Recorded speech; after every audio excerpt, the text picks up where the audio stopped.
West of World of Sports, ahoy, welcome back. This doubleheader continues here. What a game we just witnessed. The Brisbane Heat again finding more and more divisive ways to screw up, defending big totals. So it took us a little bit of time to get this one up and running. I apologise for that. But the Adelaide Strikers off to a flyer here. 12 off the first over. And everything to play for here in this game now, because the defeat of the Brisbane Heat at the hands of the Renegades does mean the Scorchers and the Strikers are still mathematically chances of making it through to the playoffs. The Renegades currently sit in fourth spot, but the winner of this game would surely leapfrog them based on net run rate and jump into that final spot, surely. Outside edge, and it's away from the slips. Protection down at third man. Just a single. What an opening over this has been for the Strikers. None for 13. A great start for them. And it's Alex Carey who's been doing the damage. Welcome back to those of you who were here at the previous stream. What a game it was. The Brisbane Heat set a big total, but couldn't defend it. Once again, back-to-back games, the Brisbane Heat have been unable to defend a monster of a score. And that pretty much just sums up their season, basically, for the Heat. It's been one of those years. So the Strikers and the Scorchers here. Now, net run rate plays a part. Net run rate plays a big part in this game now. Morris to bowl the second over. Wide outside off. Carey lifts it over the top of middle for 4. What a shot. Alex Carey is in a mood tonight, it seems. He moves to 16 or 5. And the Strikers none for 17. These two teams have been given an unexpected lifeline in the tournament. And it looks like they're going to make the most of it. Set Taj. Ahoy, mates. Heat are gone. Can you believe it? I actually can. The Brisbane Heat have been abysmal this year. Carey swings at this with everything he's got. And it flies off the top edge over the third man fence for 6. Well, Alex Carey is in a mood. 22 runs off 6 balls. The Adelaide Strikers none for 23 off 1.2. Jocker says, let's go Strikers. Both of these teams, as I said, both of these sides, an unexpected lifeline in the tournament. The Brisbane Heat hocking things up and giving these teams everything to play for. Morris to Carey. Carey goes again, scoops it straight to third man, and he's gone. A rapid-fire innings of 22 off 7 balls comes to an end. And Lance Morris has the last laugh here on Alex Carey, and the Strikers are 1 for 23.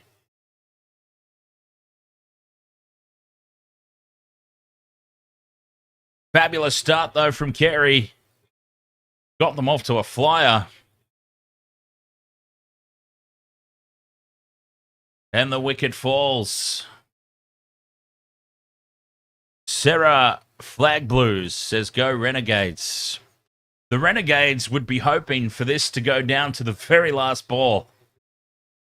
So honestly, I think if this game goes down to like the final delivery, the Renegades probably stay ahead on net run rate, especially if it's the Scorchers. I think for the Renegades, they need the Scorchers to win. And win with, like, we're talking about, like, going down to the last ball.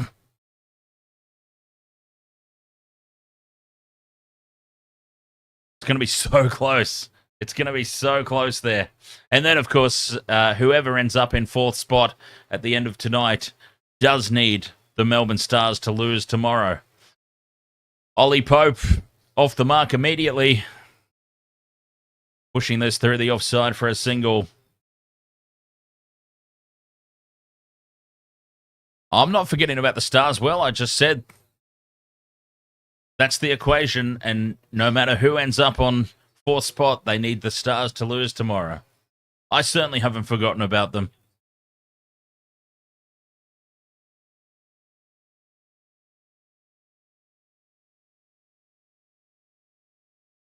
Morris with 2 balls left, 11 runs and a wicket from the over. Drops this one in short, and it's called a wide for height. Well, there you go. Cricket, thank you very much for the 4 roses. Cheers, mate. Very much appreciate that. 4 roses. Will we be streaming the Stars game? Absolutely. Oh, bloody oath. We are not missing that. Wasted World of Sports live on YouTube, live on TikTok, live on Twitch, live on Facebook as Matt Short drives this down the ground to long on for 4. Fabulous shot.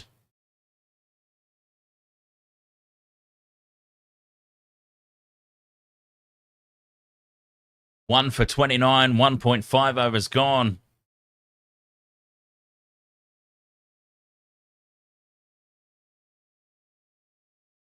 Lincoln Priest.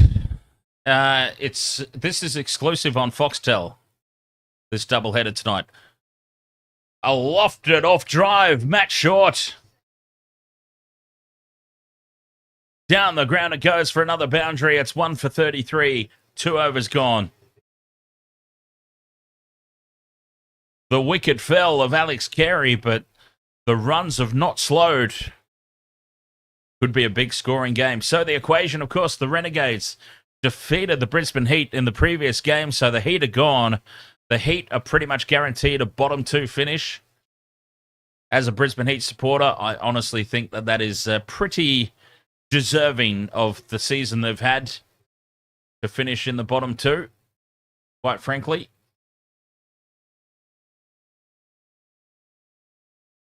But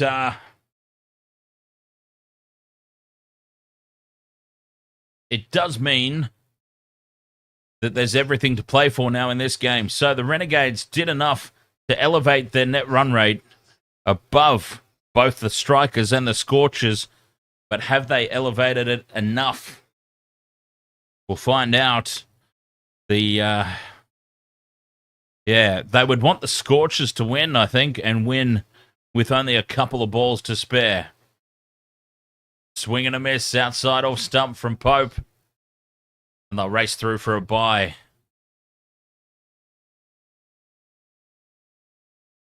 Lockie's. Who do I go for? I go for the Brisbane Heat, I'm afraid.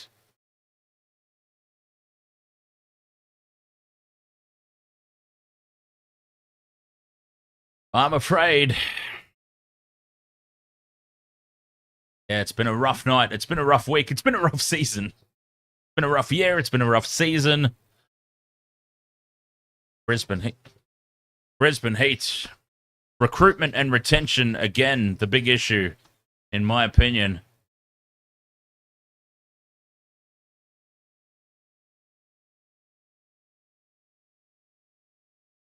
Whoever decided to let Josh Brown go to the Renegades, their job should be on the chopping block.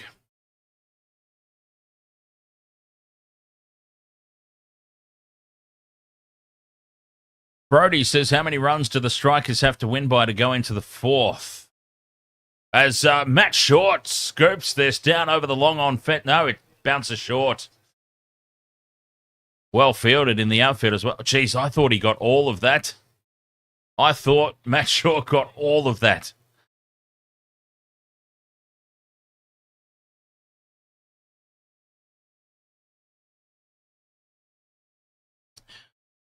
Sullivan Ben. Are we talking about Josh Brown? Not really, bro. He hasn't done nothing this year. Well, he absolutely tonked us tonight, and we let Josh Brown go and signed Colin Munro to a long-term deal, so I wouldn't say it was exactly a win for the Brisbane Heat in that scenario, because... And that's in the slot, and Matt Short has sent this one. Oh, again, it falls short of the boundary. Well, once again, I'm made to look foolish. I thought he got all of that. Back to back, I thought that he is sent over the rope for 6. They come back for a third. Unfortunately for the Brisbane Heat, they've locked Colin Munro into a long-term deal. Like, Colin Munro is going to be the captain still for the next season or two.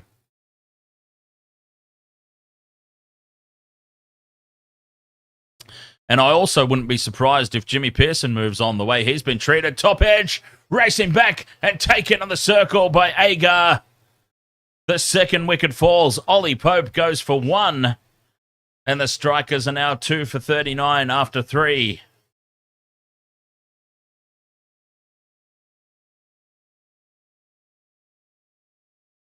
Great catch from Agar, running backwards, taking it over his head.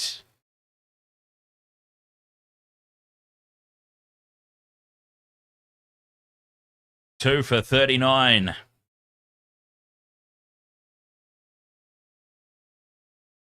Oh, and he's pumped up, Berendorf. It's had a rough start to it. 2 for 39 now. 3 overs gone. Ollie Pope.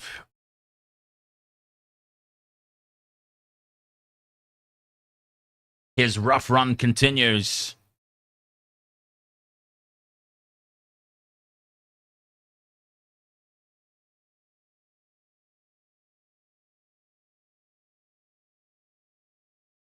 Two for 39, 3 overs gone.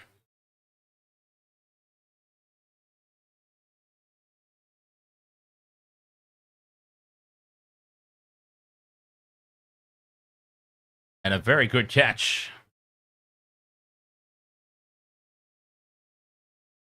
Scott out to bat, turns it off the pads, gets it square, and beats the man. They'll come back for a second.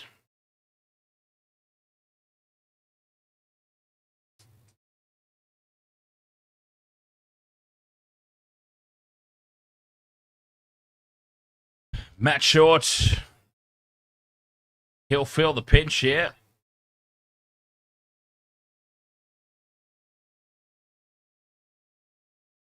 A lot of pressure on his shoulders now. Bends it away to the offside. Down to third man for a single.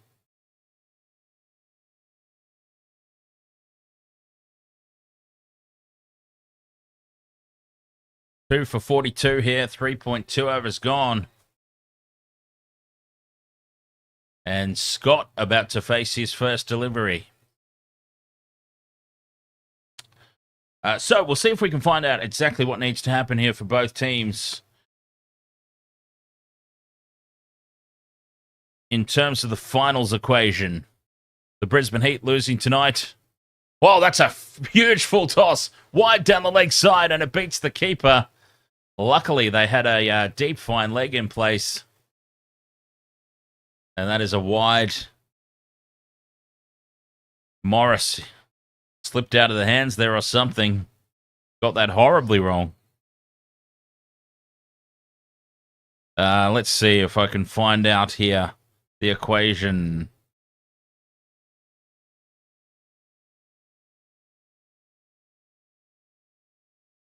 Nope, hasn't been posted yet. I'm sure they'll let us know, though, as Short scoops this one over on the leg side and away to the fence for 4.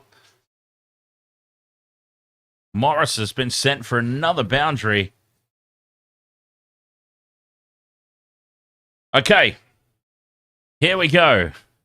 Here is the finals equation. Now that the Renegades have won, if the Adelaide Strikers score 175, okay? If the Adelaide Strikers score 175 as a benchmark, let's just say, they need to restrict the Perth Scorchers to 160 or less to go past the Melbourne Renegades. For the same scenario, the Scorchers need to chase the target down in 18 or fewer overs to move ahead of the Renegades. So the Renegades have actually set themselves up in a very good position at the moment, haven't they? Getting that big win over the Brisbane Heat earlier tonight, as Morris has been sent for another boundary while we were busy reading that out. So things are looking rosy for the Melbourne Renegades.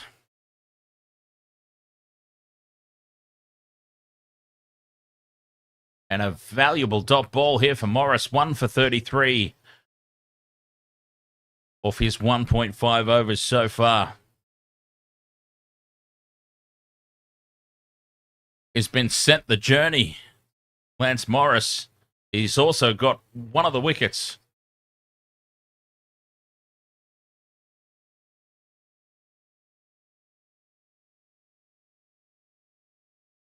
Short. Lifts this to the man at short, fine leg, and it goes through the hands and away for 4. Unlucky there. And that's the end of the power play. The Adelaide Strikers, 2 for 56.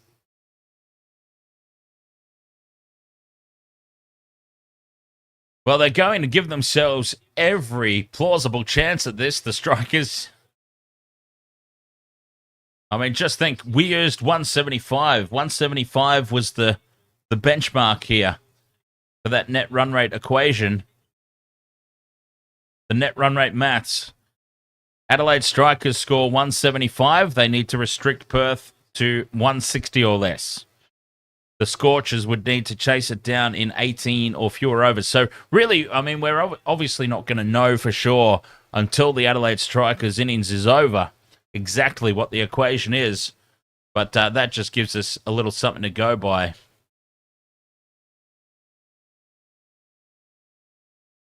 Hardy into bowl now. Bended down. And they come through for a quick single.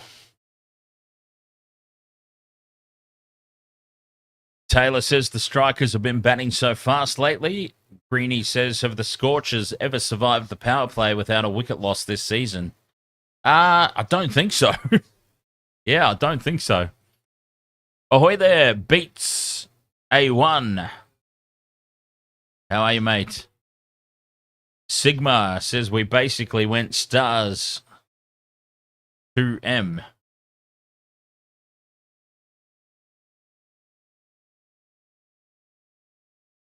Two for 57, 4.1 overs gone. Just looking to slow things down here.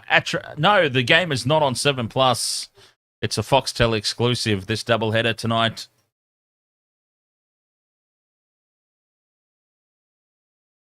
Sebahan says the Stars are through now. I hate my life. The Stars have still got to win tomorrow, Seba. At the moment, the Renegades are through. The Stars have still got to win tomorrow. And the Strikers have got off to a good start here. Give themselves every chance.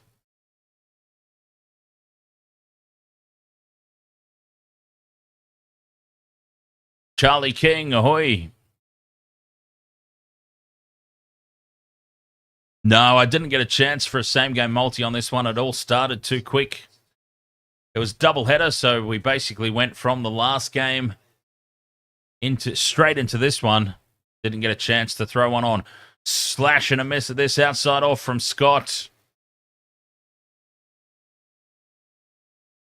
I think I tipped the Scorchers in this one, Michelle. It would make sense that I tipped the Scorchers.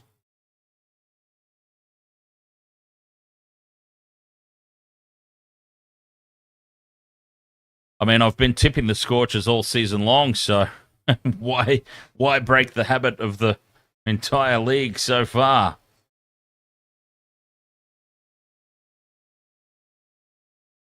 Slower ball. Scott punches to mid-on. They race through for a single.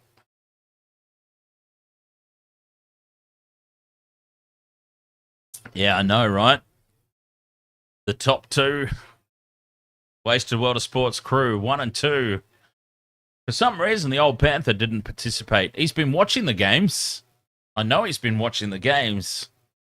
For some reason, he didn't participate in the tipping. Didn't back himself, the old Panther. Didn't have the confidence. Slower ball, half volley, lifted over the top of mid-off, and that'll race away for 4. Well, Matt Short moves to 34 or 15 deliveries. Having himself a day out.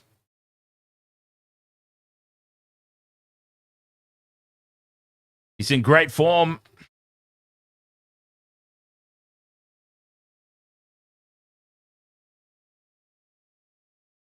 Well, he goes for the 6s, so he's been having a stress-free season. Cricket, thank you very much for the roses.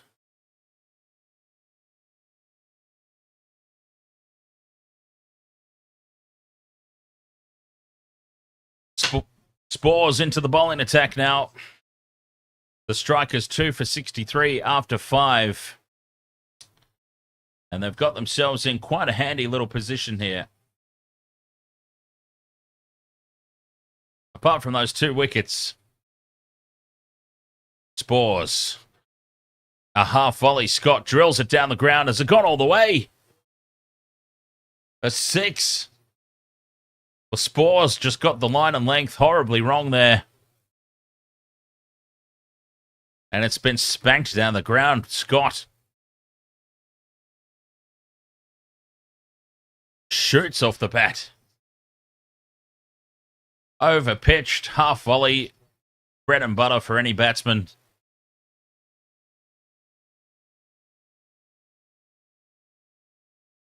Just waiting for confirmation. There it is. Confirmation from the umpire. 6 it is.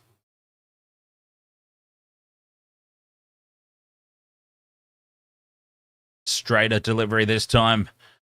Pushed away to the offside. And the man at short cover keeps this to a dot ball. 2 for 69. Ball toss. Dispatched. Scott gets enough of it over the top of long on. And that's 6 more. Poor bowling from Spores. A full toss right in the arc. And it's over the head of Cooper Youngblood Connolly down there at long on. 6 more.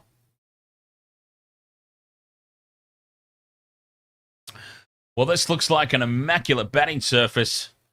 Some poor bowling sprinkled in. But we could be in for a very, very big scoring game here indeed, Jocker. On the current run rate, they get 268. They obviously won't stick to the current run rate. It'd be very difficult to do. But even 10 and over, which is very gettable in a T20 game, gets them 219. So off to a very good start here.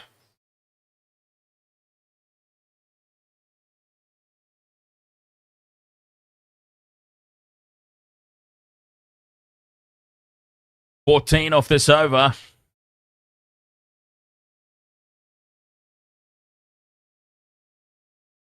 Bangs it in a little shorter, and Scott pulls it away over the top of the man who's run in for it on the mid-wicket boundary. Oh, there was a man out there on the deep mid-wicket rope, and he's come running in. It sails over his head. Had he just held his position, he probably takes the catch. Well, what's going on there? We've seen that a couple of times now in the BBL 14. Let's have a look at the replay here. He's standing in too shallow. If he's on the rope, he takes the catch. Unlucky there. Great hitting, though, from the Adelaide Strikers. 2 for 75 they are now. Cruising along very nicely. Ashton Agar into bowl. 2 for 81 after that 6. And they push hard for a second. Ashton Agar into bowl.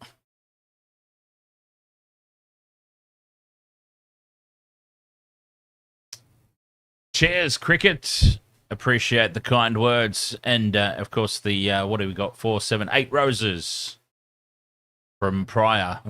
Very much appreciate it. And a misfield by Connolly. They should come back for a second.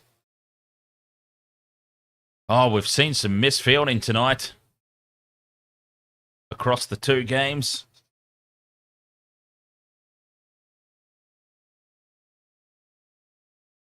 4 off the opening 2 balls here from Agar. Floats this one up short. Flat bats it down the ground. Dropped by Connolly at mid-off. Long off. Sorry. That is certainly no mid-off. But Cooper Connolly sliding across the outfield. Can't quite hold on to it. Has it dropped short of him? No. Oh, just short. Just short. It's landed just short of him, to be fair. A chance nonetheless.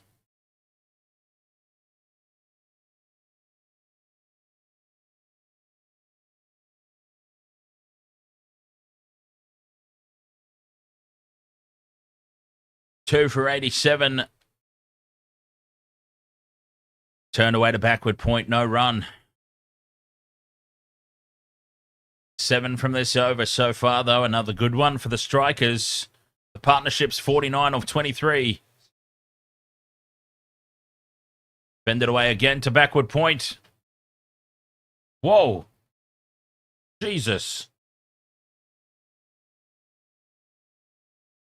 Are we still live?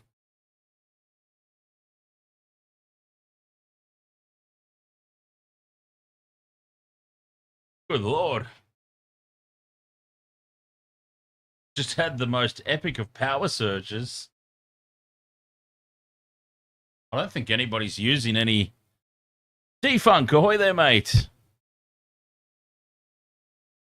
Wow, we had a power surge rip through the house. I didn't even call for it. I didn't call no power surge. That was bizarre. Maybe I've got too many things switched on here. I do have a lot of things plugged in here in this studio, to be fair. Hang on, maybe I've left the aircon running in.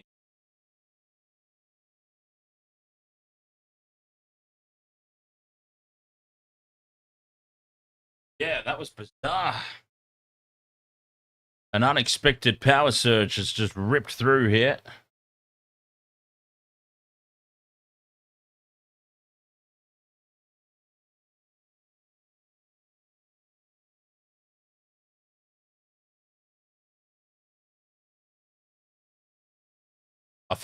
I hope a possum hasn't got itself on the wires.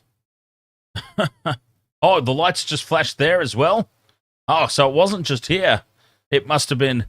Okay, I thought it might have been something exclusive to the house here. But, okay, apparently it's the entire grid. Well, we've missed a whole lot of stuff happen. Sorry about that. Well, during that, Cooper Youngblood Connolly has come onto the bowling attack, and he has got the big wicket of Matt Short. Yeah, I very much doubt we're on the same main grid, but would be interconnected. Like the whole... I don't know how to explain. I don't know enough to explain it. I reckon we're all on the same supply, but we would definitely be on separate grids that can be detached from one another, if that makes any sense at all. But I reckon it's all still running off the same source. I think that makes sense. But it was obviously, long story short, it was obviously something universal to the power company, because if it happened to all of us at once. But anyway, what we missed was Cooper Connolly coming on and getting the big breakthrough of Matt Short. And that is a monster of a wicket.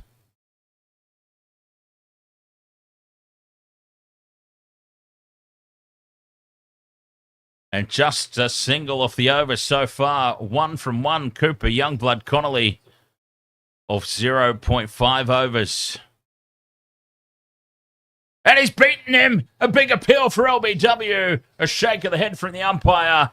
Do they dare review this? Connolly seems very interested. It'd be pretty early to burn the review.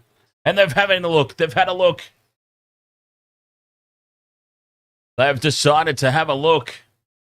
And this could be another big wicket from Cooper Youngblood Connolly, trying to swing this game back in favour of his side. Height might be the issue. It might be an umpire's call here. This could go down to umpire's call. Oh, geez, this is closer than I'm giving it credit for. Swing and a miss, hits the back pad. Yeah, height is the issue here. Could be an umpire's call. They may get to retain the review. It's going to be pretty close.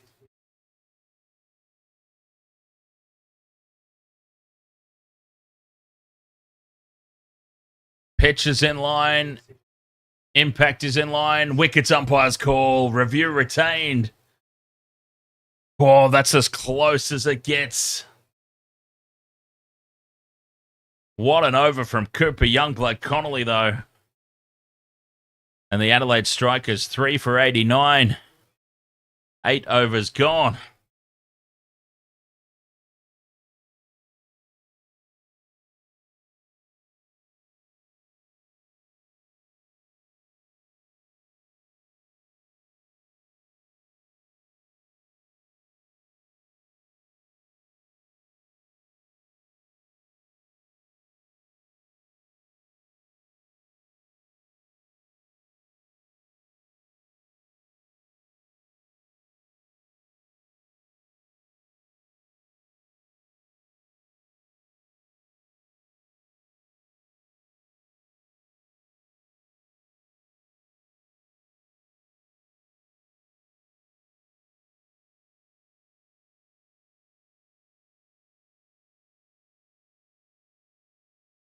Beardman on to bowl. A big breakthrough. Cooper Connolly taking the wicket of Matt Short.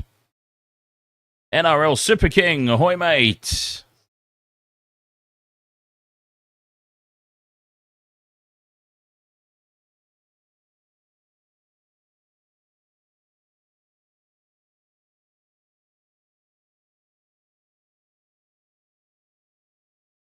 Beardman to Scott.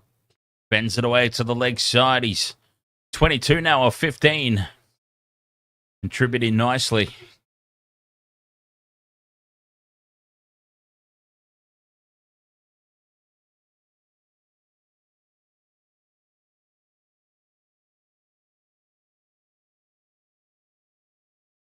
Three for 91. A good start nonetheless. The wickets will be an issue for the Strikers, but still, they got themselves off to a good start.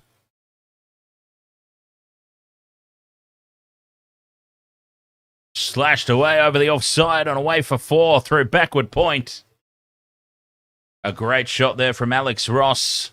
Another one of those former Brisbane Heat players that have gone on to do wonders with another club. Lockie the denialation. Lockie the denialation. Brisbane Heat choked.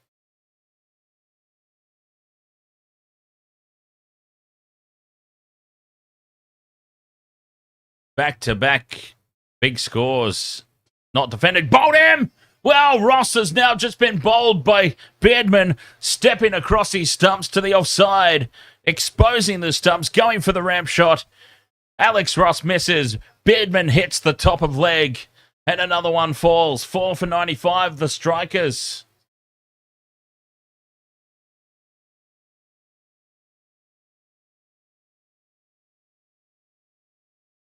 How am I going today, Lockie? Yeah, look, for somebody whose team has let him down once again, not too bad. Big wicket, that one. Alex Ross has been a rock in the middle order for the Adelaide Strikers in BBL 14.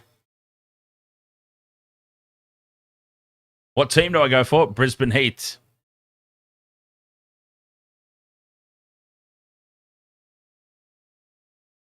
Four for 95. The Strikers off to a good start, but they're starting to run out of batsmen now. Menanti come in, Darcy Short to go. Oh, no, they've still got some batting to come. They've still got some hitters there. Even Doggett can send them. But they won't want to lose too many more. Bangs it in short. Beautifully bowled. Menanti has to duck out of the way of this one. Beardman had a beeline there. Looking for the helmet.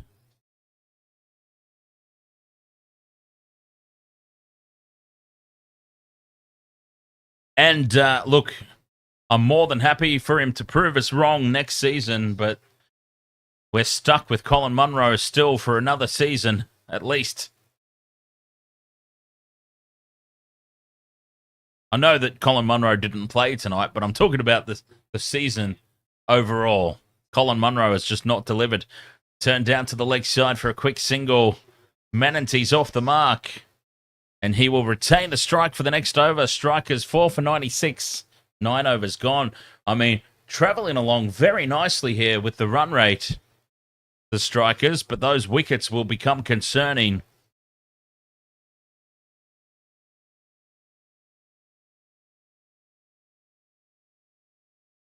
The wickets will have to get concerning at some point.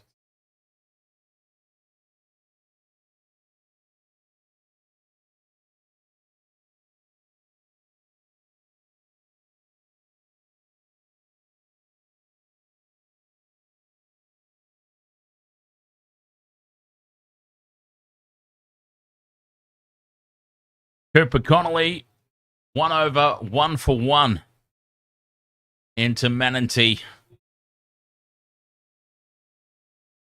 Goes again, tosses it up outside off, turned away. Can't beat the short third man, just a single.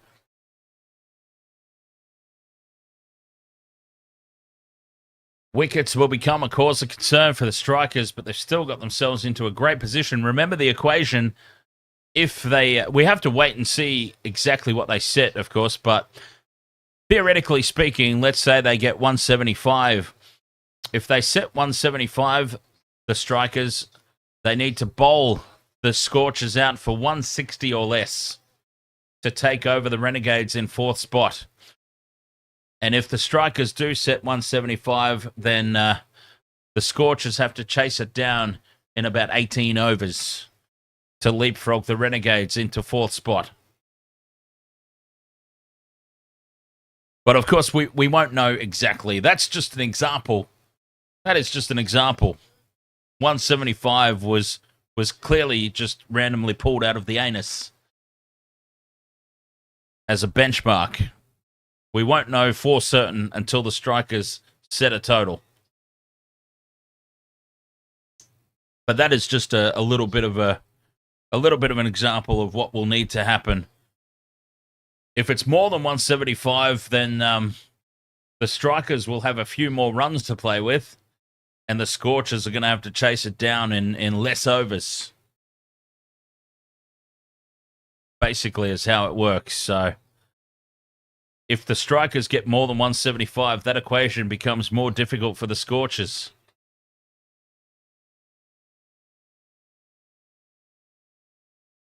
Dot ball to finish. 10 overs gone. It's drinks break for the players. And the Strikers are 4 for 101. Travelling along nicely. Apart from the wickets, those 4 wickets down will be of concern. And I reckon they hold the power surge back as well. We've seen the power surge get taken very early on from both sides in the earlier game tonight. I reckon that they might hold on to this a little bit. The Strikers travelling along nicely. They've still got Darcy Short to come. Darcy Short is probably somebody that I would want out there for a potential power surge. So I feel like they might hold it back. We saw both sides call it immediately in the previous game.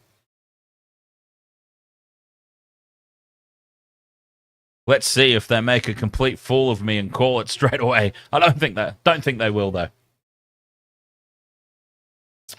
Lockie, the Denilation, cheers for the kind words.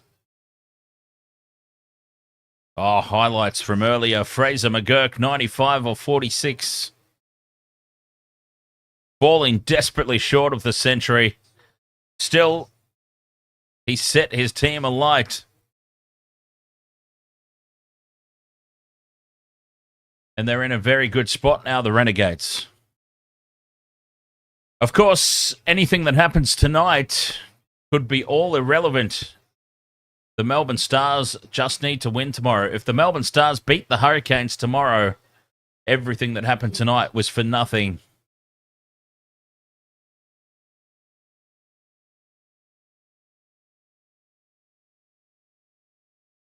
It'll be interesting to see. I still have a sneaky feeling the Hurricanes will rest some players.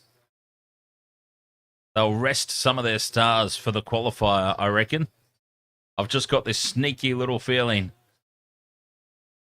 Because it doesn't matter if they win or lose. The Hurricanes are top spot regardless. And they'll be taking on the Sixers in the qualifier. Yep, I wouldn't be surprised if they pull a sneaky one and rest a few guys.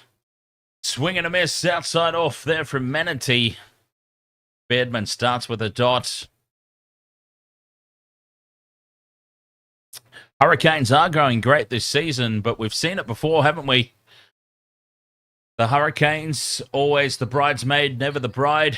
They've been to the final a couple of times and haven't quite been able to get the job done. They do look very, very good in BBL 14, though, it must be said. Very well-balanced team, good batsmen, good bowlers. It could be their year.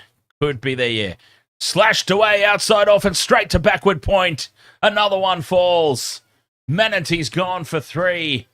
And the Strikers are 5 for 101. Another wicket down. Well, this is good bowling. Beardman is 2 for 7. Just cut away straight to backward point. Agar, a slight jump, takes it above his head with 2 hands. Shakes off the hands and gives him a bit of a blow. Well taken, Agar. That's his second catch for the night. Manatee's gone for 3. And the Strikers now in a little bit of trouble. They've still got some batting to come, but they have really let this red-hot start slip. 5 for 101. Lockie, the Denialation, Waste of World of Sports, live on YouTube, live on Twitch, live on Facebook, live on TikTok. Our core content is the NRL. This is our first time covering the BBL. And I also do the Six Nations. I do some Super Rugby. I do all the rugby championships. We do some wrestling as well, just for a bit of fun. We'll be doing the Royal Rumble on February 2nd. So that'll be fun. Big appeal for LBW, taken high on the pads. He was on the back foot, was Darcy Short. And height will be a big issue, as well as the line there. Probably pitching outside off and hitting outside off.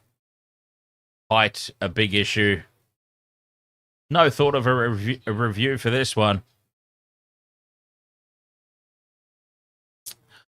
What else? We're going to do some Super League. We've got the Nines tournament. The Rugby League Nines tournament is coming up on Australia Day. So if you've got nothing to do Australia Day, spend it here at the Waste of World of Sports watching some Nines. Turned away off the hip. Darcy Short's off the mark. 5 for 102. Beardman, 1.4 overs, 2 for 8. Bowling extremely well here for the Scorchers.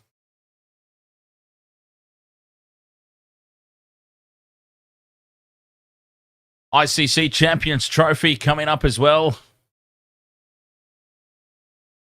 A longer form of the game. That'll be interesting to see if I can get through that.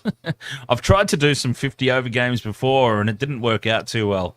I ended up getting very, very tired. Beardman in again. Bangs it in short. Pulled away. Protection out at deep fine leg. Just 2 runs from this over and the wicket. It's been a good one from Beardman. And they are ripping through the batting team here.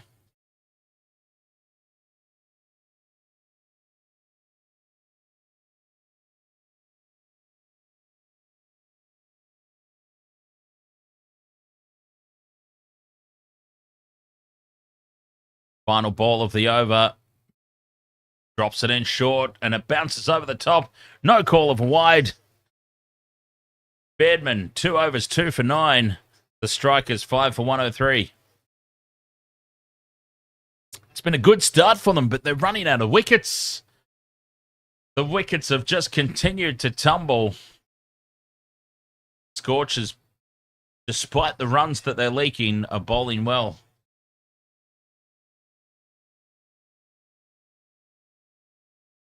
Five for 103. Matt Short, 40 off 21. He was travelling along really well. But then Cooper Youngblood Connolly got the big breakthrough. That was the desired wicket for sure. And Ashton Agar now back into the attack.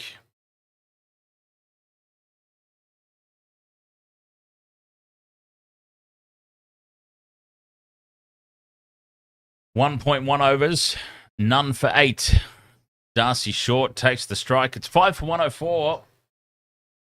You get the feeling this is the big partnership, this one. For the Strikers, things have really slowed down. This could be the big partnership. Do they go on and set a big total, build on the foundation, or do they fall away a little bit? Darcy Short could hold the keys here. Probably just waiting to let Darcy get his eye in before they think about calling the power surge. Maybe over 13 or thereabouts, 14. Give him a little bit of time.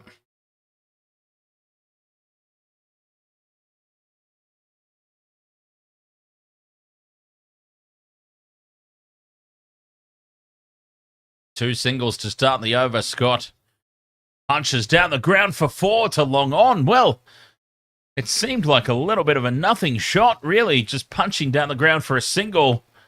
But he ends up connecting with that really well. Beats a diving Spores at long on for 4.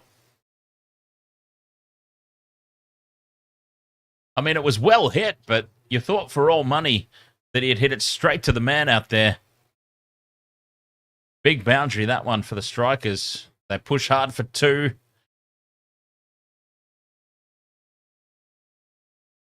Beardman racing in, but can't cut off the second run. 8 from this over so far.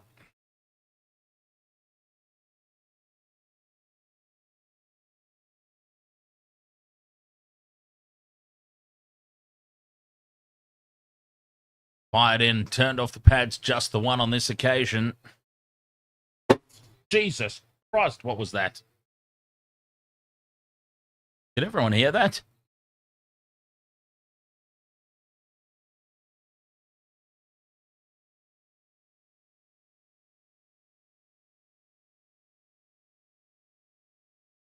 Turned away down the leg side. A dot ball to finish. I don't know what the hell it was, but something clearly fell. 5 for 112. The Strikers, wickets becoming an issue. Stars versus the Hurricanes tomorrow. I love that this shortened version of the BBL. See, what Cricket Australia did is they actually listened to the fans.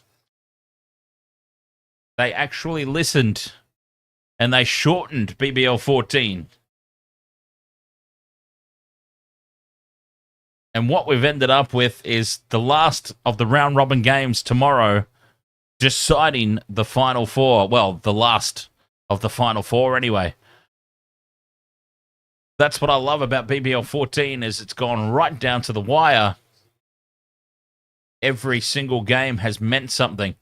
Scott fends this down just off the wicket. A dot ball. Connolly's there to field. Jason Hayter, ahoy mate. They might be a little bit behind their over rate here at the moment. Hardy racing back to his spot. Back to his mark. None for 7 off his first over. Ahoy there. Say Dital. Am I saying that correctly? Say Dital. Ahoy, mate. Welcome back. I remember you from the last stream, right? We're just here on the last game.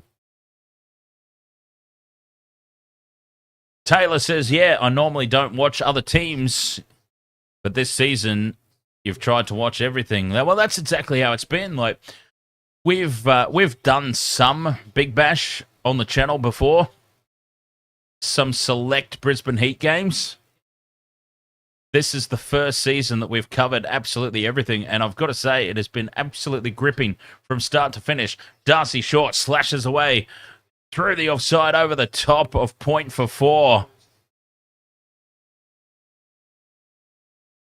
Fantastic shot there from Darcy Short. The power surge might not be far away. Test BBL ODI. Who do I think will win this game, and what team do I support? I support the Brisbane Heat, and look, I've tipped the Scorchers in this one, and they've done very well to peg this back. The Strikers got off to a flyer, but they could get bowled out here. So I don't really have any reason at the moment to turn from my prediction of the Scorchers.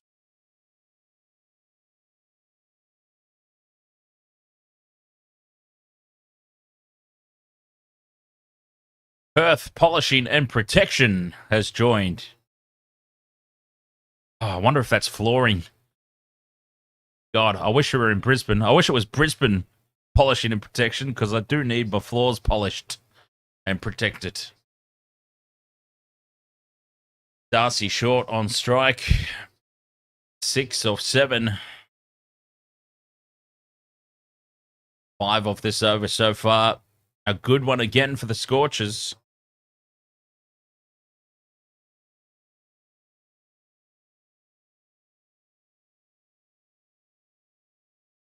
Two to go in this over. Hardy bangs it in short. Darcy opens the face of the bat, guides it down to third man for a single. Matthew, have the Scorchers got to win by a certain amount of wickets to make the finals? No. They've got to win with a certain amount of overs remaining.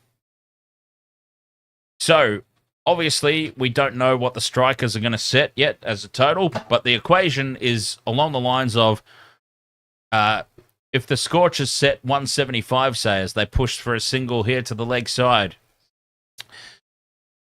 If the Strikers, set 175, say, and that number's just been pulled out at random. If the Strikers set 175, they will need to restrict the Scorchers to 160 or below. So either bowl them out or just restrict the chase to 160 or below to jump above the Renegades into 4th spot.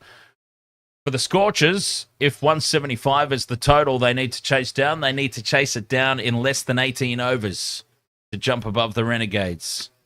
Doesn't matter how many wickets they lose, they've just got to do it within a certain number of balls. But of course, we won't know exactly until the Strikers set a total. But that just gives you a rough sort of guide. Obviously, if the Strikers get more, the Scorchers have to get it done even quicker. And conversely, the other way around as well. So the Scorchers will be looking to bowl the Strikers out as quickly as possible. And Scott, down the wicket to Cooper Connolly, lifts him over long on for 6. A fantastic shot there for Scott.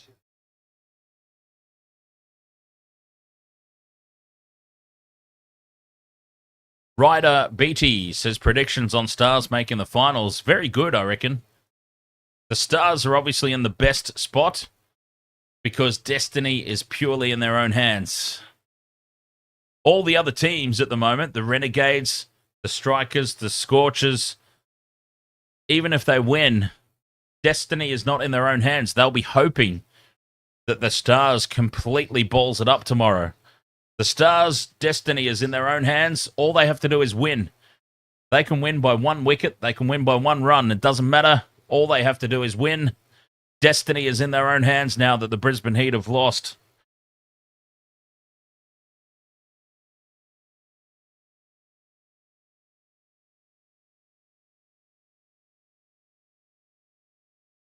And I do also truly believe that with top spot tied down, regardless of the result, Hobart Hurricanes finish on top. I think they will rest. Like, I wouldn't be surprised if Tim David gets a rest. Riley Meredith will have a rest. So I think some players will get a little bit of a break to lead into that qualifying final against the Sixers. Connolly, 8 off this over. Last ball. Hunchback down the ground. To long on for a single to finish. 9 from the over. 5 for 127. 14 gone.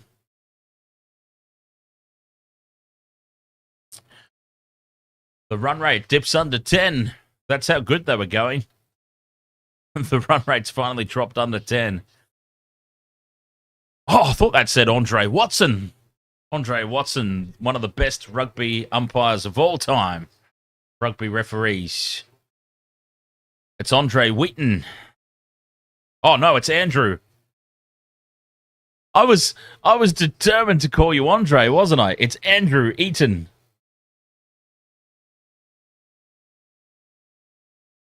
For some reason, I read Andre, and I just had that in my head. And that's what it was going to be. Andrew Eaton. Power surge has been called. The power... Just hit it once, kid. The power surge has been called.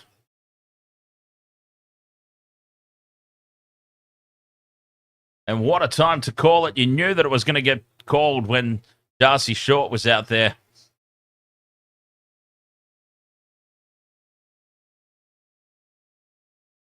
And that will bring Berendorf into the bowling attack. Anyway, I think this is the year of the Hurricane. I really do.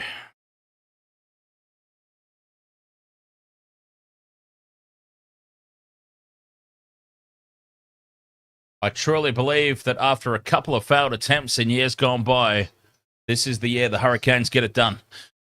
Slower ball, almost back onto the stumps. Now, has he played that with his hand at one point? No appeal for handled ball. Great delivery to start with, though, for Berendorf.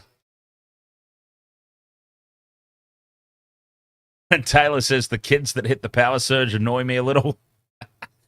Ah, well. As long as they're having fun, I suppose. As long as they're enjoying themselves, it probably shouldn't bother us. Pulled away, cut off by the man out there in the deep, though. A deep square leg. Keeps it down to just a single. Hurricanes versus the Stars in the final.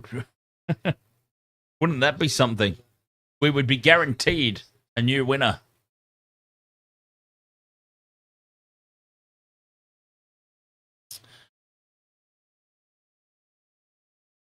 Five for 129 here.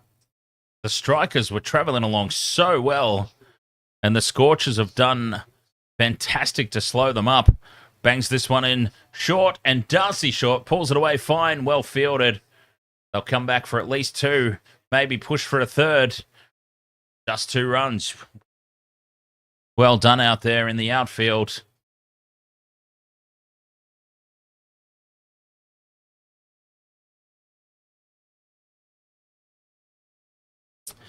How are you, Ezra Robertson? Sorry, mate, didn't see you at first there.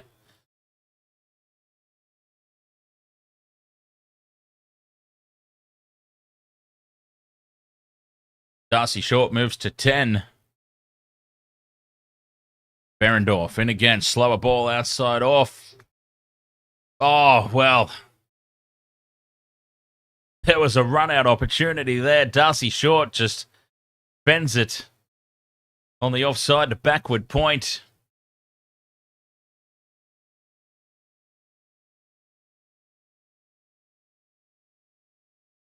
Oh, I just don't always see everything, Ezra.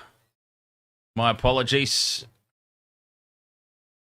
It's a combination of how busy the chat room is or isn't. It's just pulled away straight to Connolly. Cooper Connolly is out at deep mid-wicket, and Darcy Short has picked him out. And that is a big, big breakthrough. 6 for 1-3-1 now. Well, the Scorchers, this game is now heavily in their favour. Darcy Short is a huge wicket. I mean, Scott's travelling along nicely, 45. He's almost brought up his half century. But obviously, Darcy Short in a power surge with minimal damage. That is a huge wicket. Cooper Connolly takes the catch. Berendorf with the breakthrough. The Strikers 6 for 1-3-1. But yes, a combination of things, Ezra. Like sometimes it's just not possible for me to see everything. It depends on the pace of the chat room and how engaged in the game I am as well.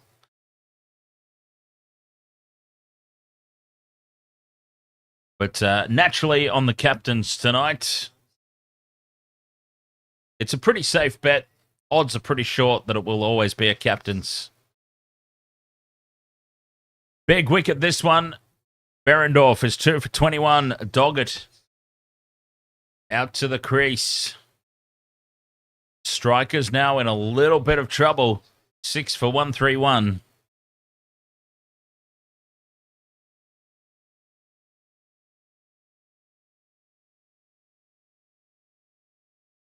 Berendorf, last ball of his third over.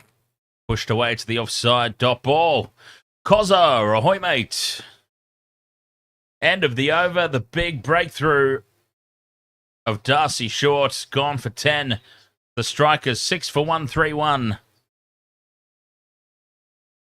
Scorchers on top here. Oh, they have set themselves up here in a very nice position.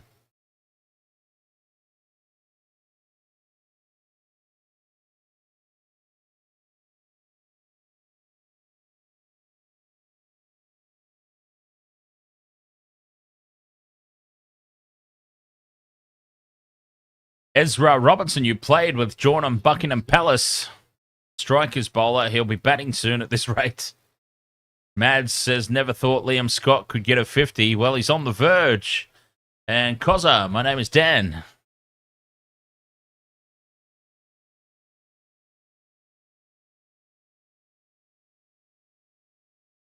Lance Morris back into the attack. 1 for 37 off his 2 overs so far. He took the wicket, but he's also gone for a few. Scott on strike, looking for that 50, and he looks to do it in one hit. Swings and misses outside off stump. Nothing but air there.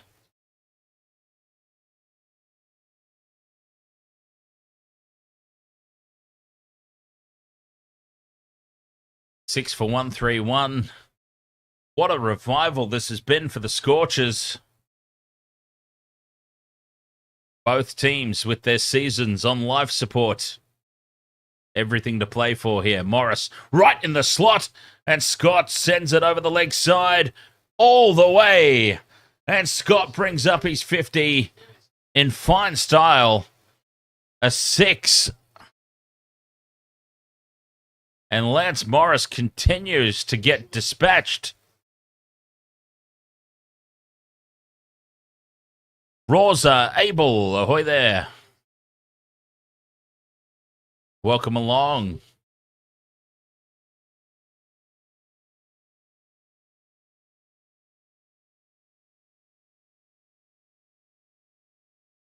Oh, he's just drilled that. Drilled that. Beautiful hit down the ground. 6 for 1-3-7. All right.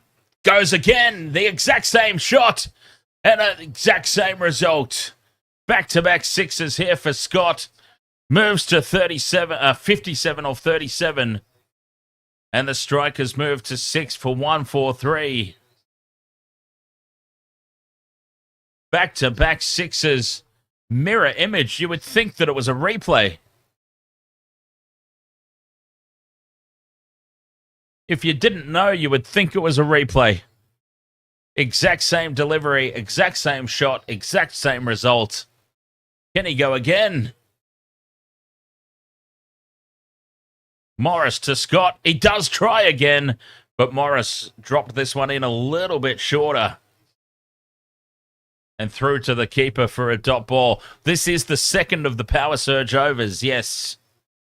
So they've got to make hay while the sun shines here, the Adelaide Strikers. They just got slowed down. The Scorchers bowling managed to reel in that red-hot start that they got off to. So they've got to take maximum value out of this power surge now. 2 balls remaining. Scott backs away. Morris follows him, and he glances it fine on the leg side for 4. What a shot. 4 down to deep square leg. 16 off this over, and the Strikers back on track. Wickets still a concern.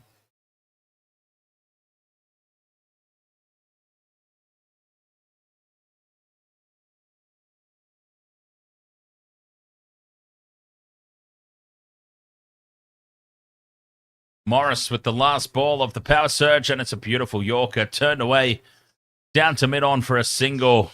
Anticlimactic finish. 16 overs gone. The Strikers 6 for 148. Getting their innings back on track. Scott, 62 runs, leading the way. Be right back.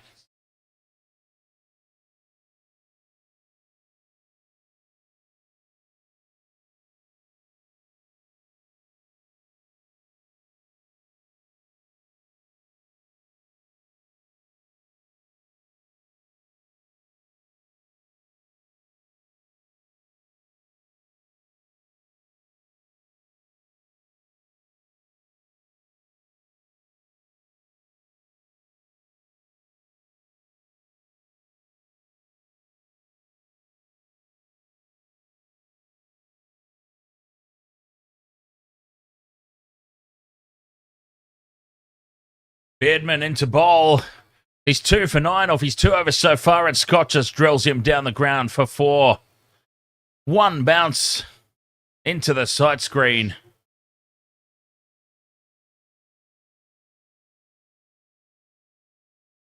Harlan S. Footy says, come on, Perth.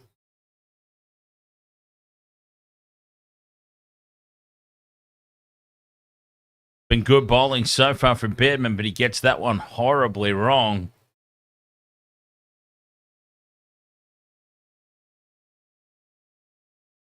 In again. Onto the legs this time. Turned away. There's protection out there at deep fine, and it will just be 1.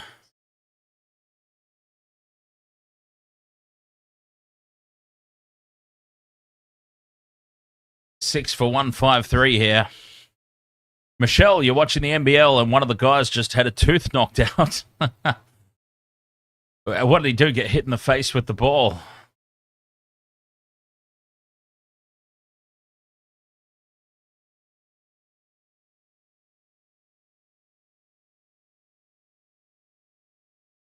Basketball is not a contact sport, no. Beardman, 5 off the over so far. Bended away to the offside, taking a backward point, dot ball.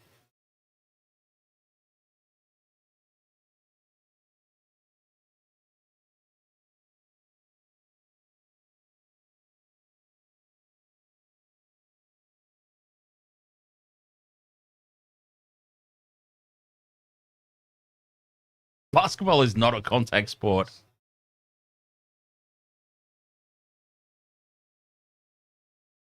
Marley Beardman bowling extremely well so far. Gets this one to chop up in the air. It lands safely. And they push for 2. Extremely well run there from the Strikers. Malachi says, sucks how they don't put every game on 7. Yeah, understandable, Malachi. It all comes down, of course, to broadcasting rights. How much Foxtel pay a lot of money for the broadcasting rights, so they do obviously expect some exclusives to be included in that. Doggett pulls this away, gets it off the top edge, should be taken, and it is taken out of deep square leg.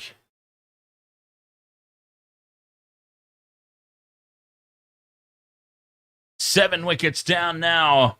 And maybe that random number that we pulled out as an example of 175 could very well be the score they end up getting. We just pulled out 175 was a number, a total, pulled out at random just to give us some sort of idea. Just to give us some sort of idea on what the equation might be. And 175 might just be what they end up with. Doggett goes for 2. The Strikers are 7 for 155. Beardman, 3 for 16 off 2.5 overs. Bowling extremely well.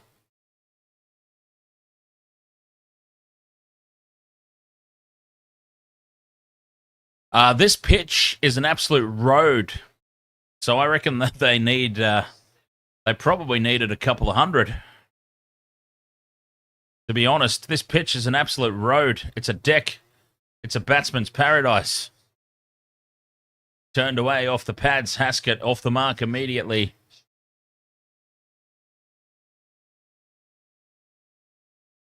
Just a single out to deep square. Beardman, 3 overs, 3 for 17. What a bowling performance it's been for him. They'll hold him back to the death now. Well, I mean, the death is now, isn't it? He's only got 1 to bowl. We're 17 overs in.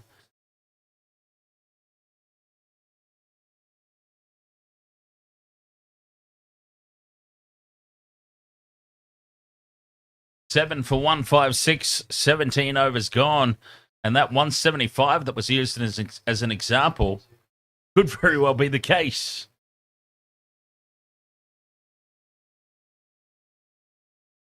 Ashton Agar in to bowl the 18th. 2 overs, none for 16 so far for Ashton.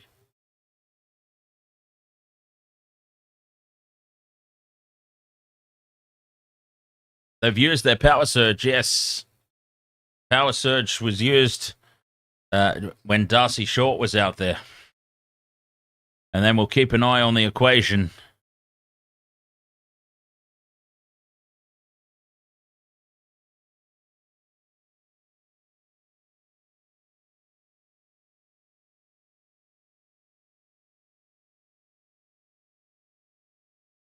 Haskett can't beat the man. Dot ball. So we'll see at the innings break exactly what needs to happen. At the moment, the Renegades sit in 4th spot.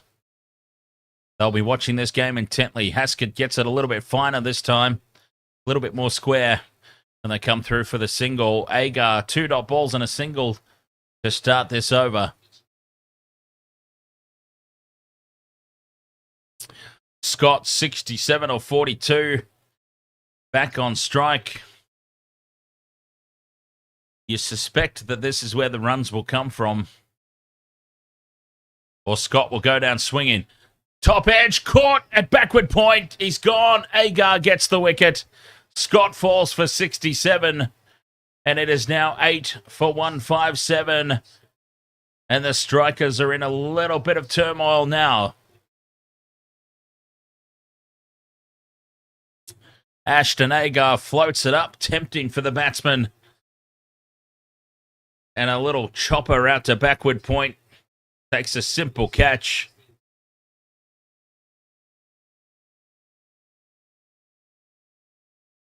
Are they 7 or 8 down? 8 down now for 157. 17.4 overs gone.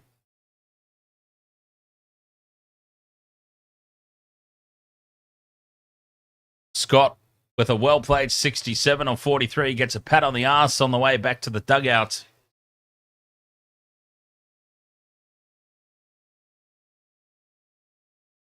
And they're out of batsmen now. The Strikers, Lloyd Pope, will come out. Ashton Agar, 1 run and a wicket off this over.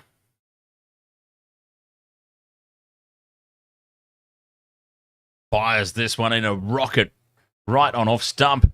Pope guides it away to the onside for a single. He's off the mark.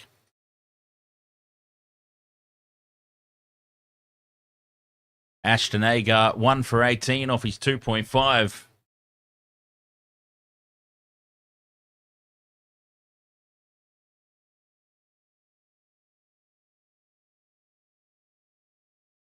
Chops this one away, uppishly played, but nobody there in the cover region. Fantastic over from Ashton Agar. 1 for 19 off his 3 so far. The Strikers, 8 for 159. 18 overs gone.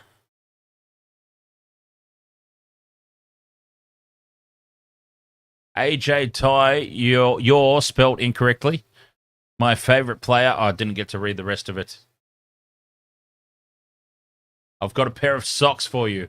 And those are the socks. Oh, so he actually did go and collect the socks from the fan in the crowd there. That's nice. That's nice of him. Well, Lance Morris into bowl. Lance Morris, 3 overs, 1 for 54. And he is coming into bowl over 19. Well, lucky for him, all the batsmen are out.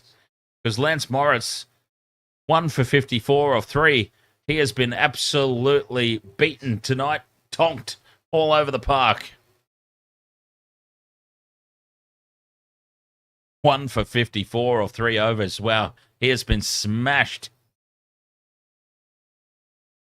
Bring him back on when there's no batsman left and give him some confidence, I suppose. Why not? Why not, indeed? Haskett on strike. What can they manufacture here, the Strikers? Drifting onto the pads immediately. Turns away for 1. If they push hard, they'll get 2. And they do come back for a comfortable second.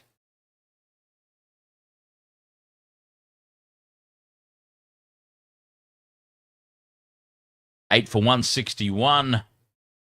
At the current run rate, they get 177. That's interesting. It looked for all money like 175 was... They were going to blow 175 out of the water. They'll take 175 at this point, I reckon. Morris in again. Haskett backs away to give himself room. Looks to cut. Swing and a miss.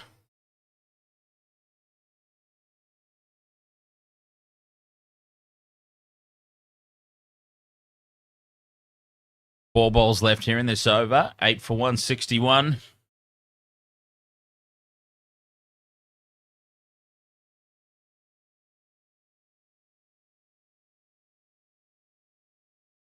.78, the current run rate. Haskett fends back down the wicket, straight to the bowler. Back-to-back dot balls here for Morris. And this is the problem for the Strikers at the moment. They've got no batsmen left. Lloyd Pope and Haskett out there trying to do the job at the back end. Needed to set themselves a total.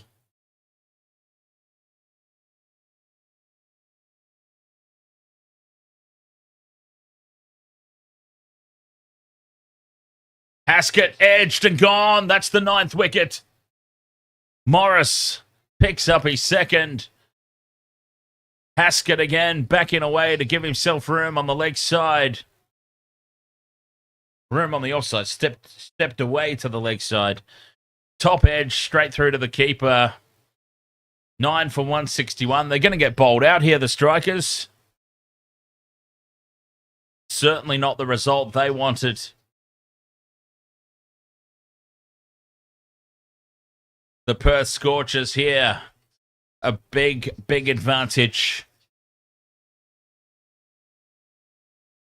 So it's looking like the Perth Scorchers, if they chase this down in the 18th over, they should have enough to leapfrog the Melbourne Renegades and at least temporarily find themselves in 4th spot. An unbelievable scenario, really, all things considering.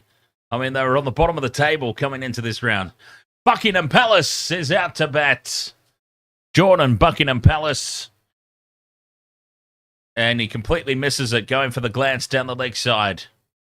Kicks the turf in frustration. And they are definitely behind their over rate here, the Scorchers. Morris jogging back to position.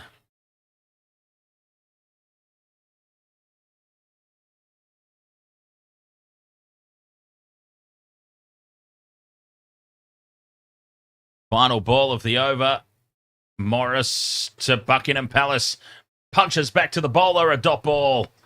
9 for 161, 19 overs gone.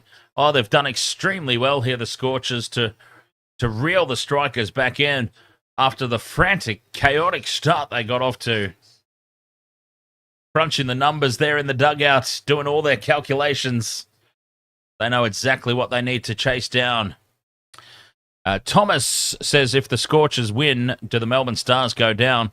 The Melbourne Stars' destiny is in their own hands. Regardless of what happens, the Melbourne Stars are currently in 5th behind the Melbourne Renegades.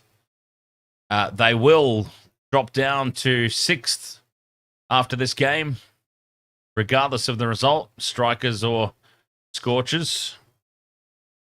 But destiny's in their own hands. They need to win tomorrow. If the Stars win tomorrow, everything that's happened today is completely irrelevant. But at least they've given themselves a chance, these teams. Melbourne Renegades currently sitting in 4th spot. Lloyd Pope on strike. Berendorf to bowl the last over. Goes for all of it. Lloyd Pope skies it. Ashton Turner running back, takes the catch over his shoulder. And the Strikers have been bowled out for 161.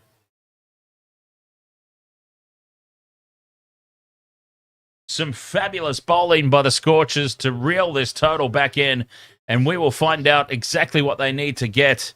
If they chase this down, the Scorchers, in 18 overs, I would say, then they comfortably move into 4th spot. The Strikers have been bowled out in the 19th over, the 20th over, 19.1 overs. They have been bowled out. So now the calculators can start crunching, and we'll find out exactly what the Scorchers need to do to get themselves into 4th spot.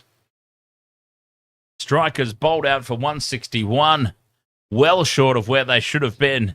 After the start they got off to, 200 plus was surely all that was acceptable.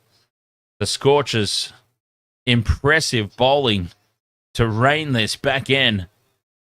And they will go into this run chase well and truly on top. Well and truly on top.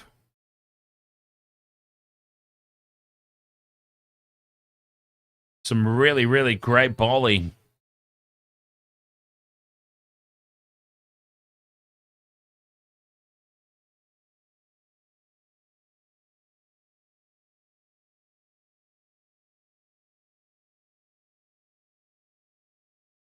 Ollie Gunn, you're a Hurricanes fan, but you don't think we will win tomorrow because we will slack off ready for 21st.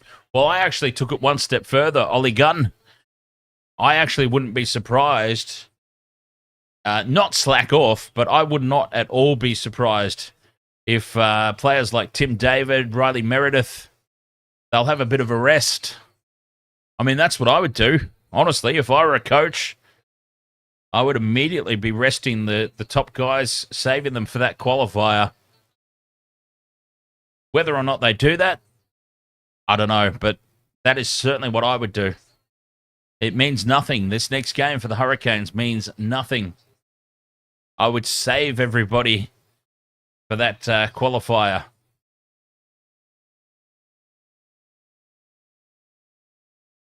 Why risk it? Why risk burning the players out? They've had 2 very, very tough, hard-fought games that have gone down to the wire. I feel like some of those guys might just need a rest. This is the opportunity to rest them and then go all out after the sixes in the qualifier. Get yourself another break.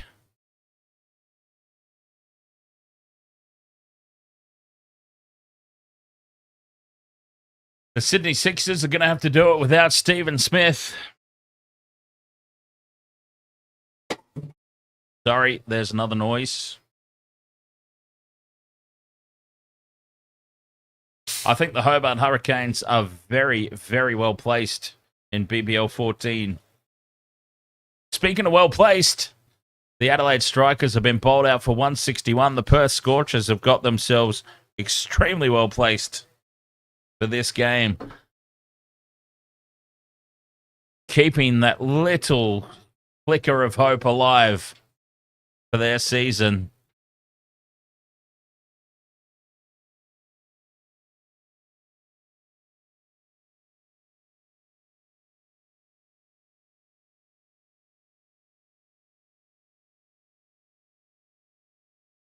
Greeny says if the Sixers won that rained-out match versus the Thunder, then they're at the top of the table due to net run rate.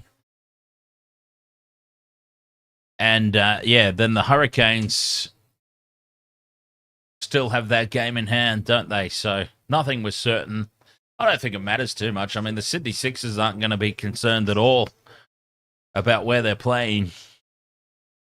They finish second. They get another shot at it anyway, even if they lose.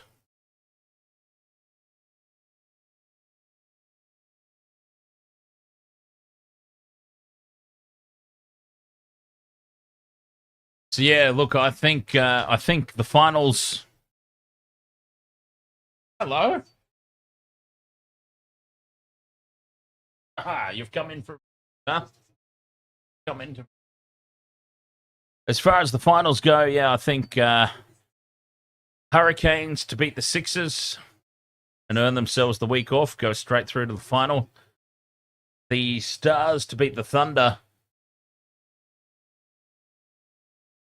The Stars to beat the Sixers, and then the Hurricanes play the Stars in the final, and we get a guaranteed new winner. We get a guaranteed first-timer to win BBL 14. That'd be nice, wouldn't it? That'd be a dream scenario. A guaranteed new winner. That'd be nice. Adelaide Strikers, though, their season was already on life support. And, wow. After being bowled out for 161.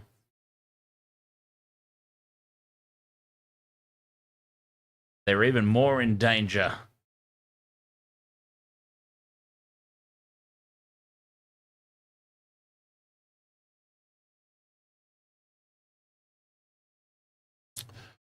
Where does the BBL final get played?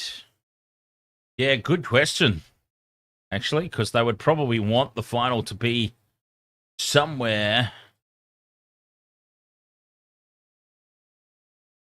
Like, you would think that it would go to whoever finishes higher on the ladder, but I'm actually not so sure about that. They might want the final somewhere where they think they can pull a crowd. Okay, so yeah, it's all to be decided at the moment, it says.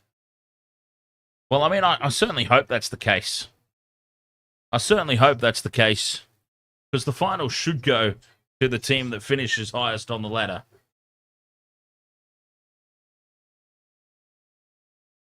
That's absolutely the way that it should work. 100%.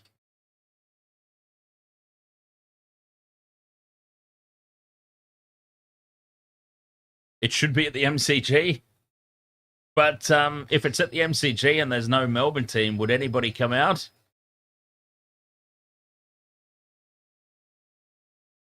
I don't think anyone would come out and watch it, would they?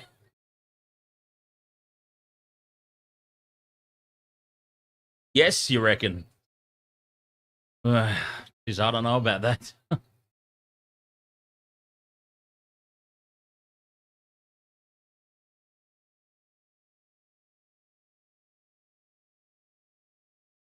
Greeny says, yes, but if first lose the first final and win the next, they don't deserve to still host the final. Yes, that's a fair point. Yeah, so it definitely should be the winner of that qualifier. Yes. Candy, ahoy there. Welcome along. Yeah, fair point, Greeny. Absolutely. Whoever wins that qualifier, first or second, the winner should host the final.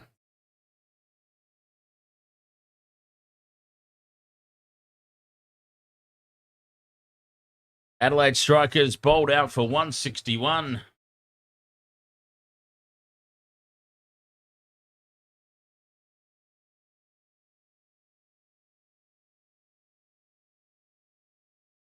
Ollie Gunn says, if the Hurricanes beat the Sixers, I'm going to the final at Ninja Stadium. Nice.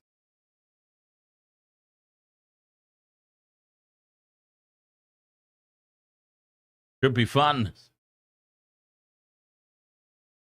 Christian Kupkovic. Good night, sir.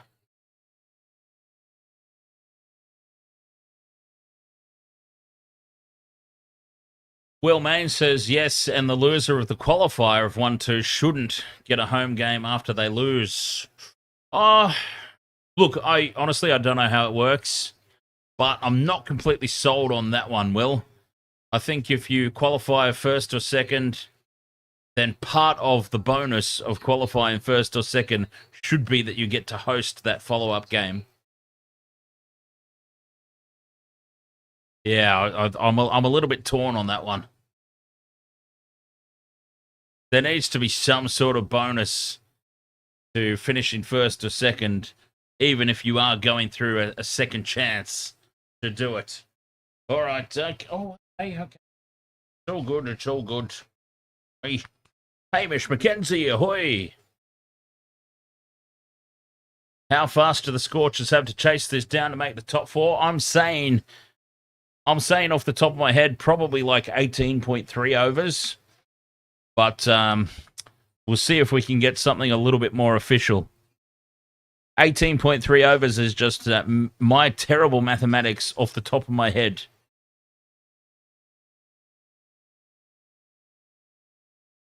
Let's see if there's anything official somewhere.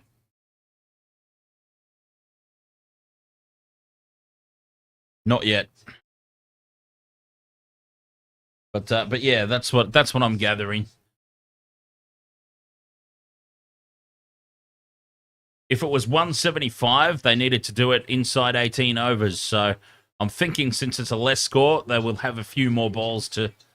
They'll have a few more balls to play with. Balls to play with. I'm sorry. Hamish McKenzie, you're a Renegades fan, so you need everything to go perfect. Well, in that case, for you, it would be early wickets and the Scorchers under pressure in the chase.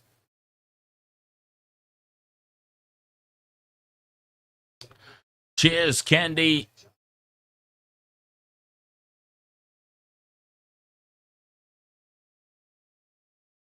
.161 bowled out, though. What a disaster for the Strikers. They got off to such a flying start. And it looked for all money like they might get a 200-plus score. Scorchers bowled extremely well. They pulled things back nicely. Some quality bowling.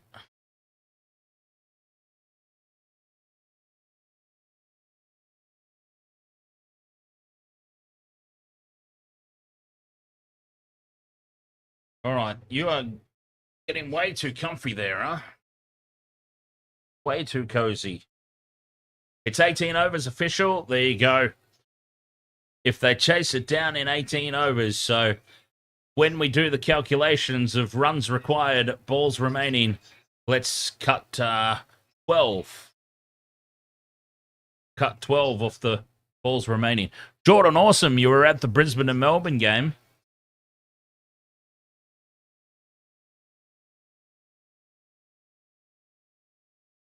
Very nice.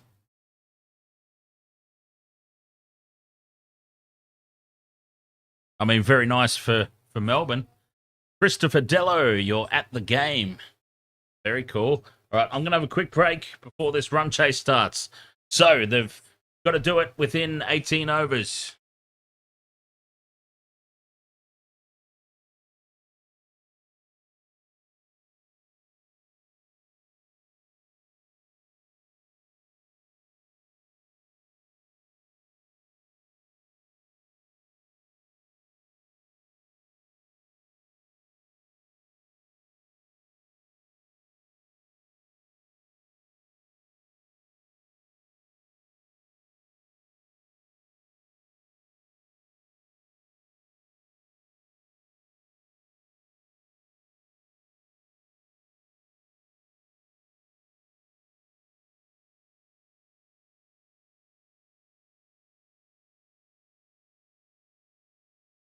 Will Main, you've got KO, but it doesn't support 4K on your PS4.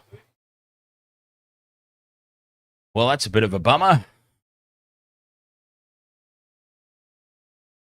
Here we go. All right.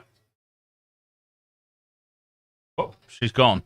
Run chase about to commence. The Scorchers need 162 to win from 20 overs, but they need it to be 18 overs in order to leapfrog into fourth spot and keep a chance of the finals alive.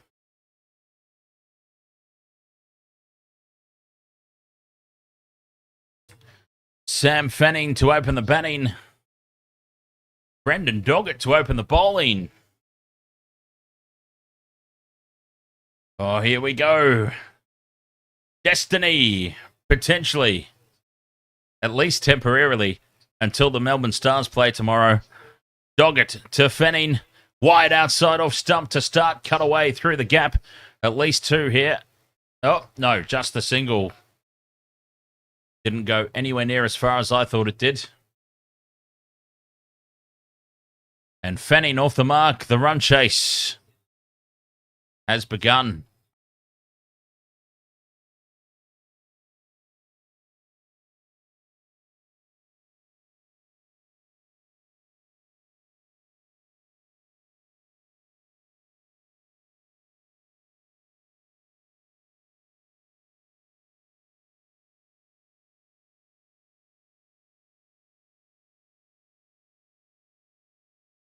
.161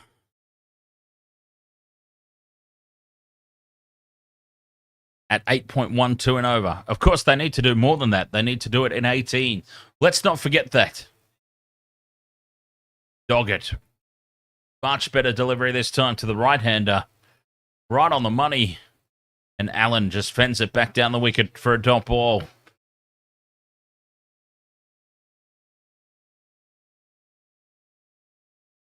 Ah, the tension. You can feel the tension. A chance at finals. Still on the line for both teams. A slim chance. With the Melbourne Stars still to play tomorrow. An outswinger lifted over the top of mid-off for four. Some beautiful shape away, but it was well read. Finn Allen just scoops it up. Drives it down the ground for four.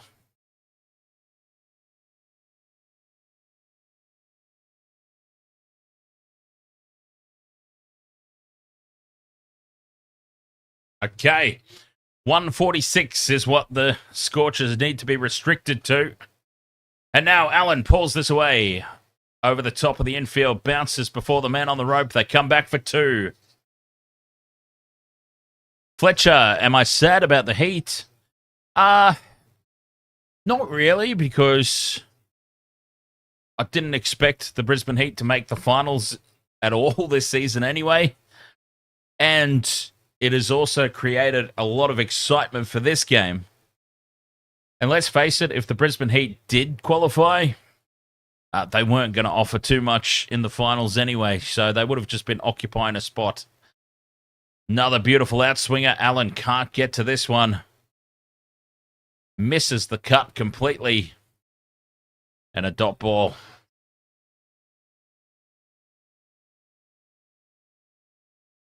Who wins this game? The Scorchers are on top. Surely 155 needed off 115.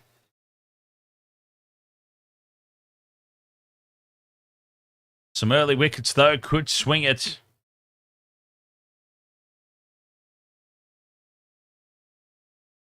Doggett with his final ball again, getting some nice shape away. And Finn Allen gives it everything outside off. And cuts away at thin air. None for 7 off the first over. For the Scorchers. They've got to do it in 18. Let's not forget that. That is the key. The Scorchers could win this game and still not jump up into fourth spot above the Renegades. That's the nature of the equation at the moment. the Scorchers could win and still find themselves only good enough for in 5th spot temporarily.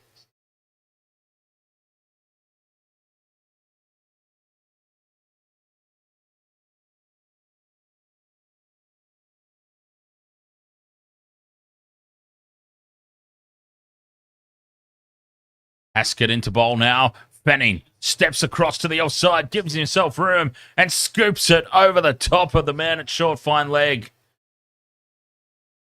4 runs.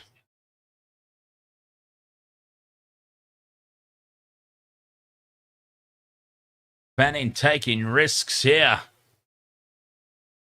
Had stepped a long way over to the offside.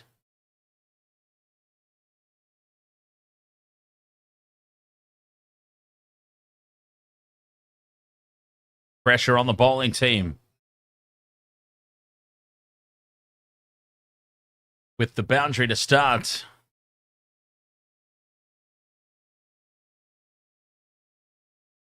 Goes for the ramp shot again.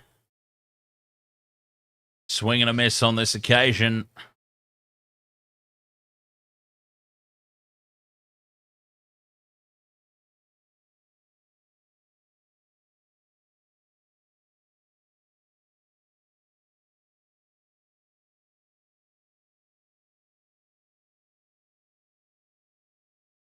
None for 11. Good start to the chase here. Haskett driven over the top of long on. Has he got enough on it? Yes, 1 bounce and over the rope for 4. Fantastic shot there from Fanning.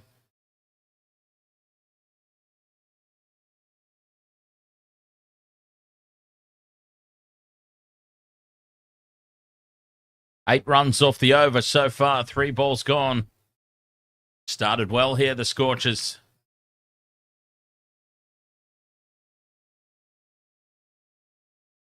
Trying to chase this down within 18 overs.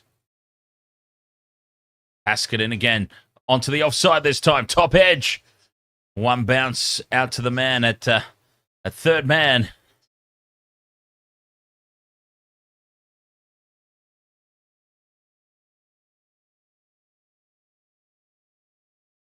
Yes, the Strikers did fall down after a good start. The Scorchers bowled extremely well to slow the pace down and put the pressure back on them.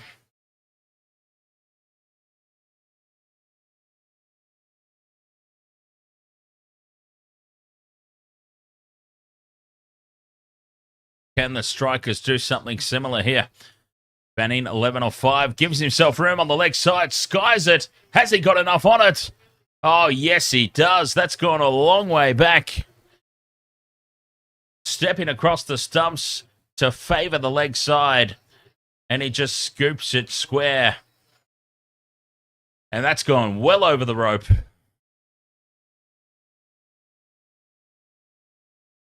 Just playing with the angle there and lifting it into the stands. Big 6.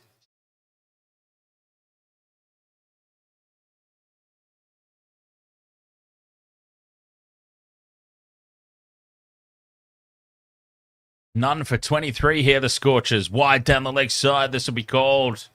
He's got to bowl that again.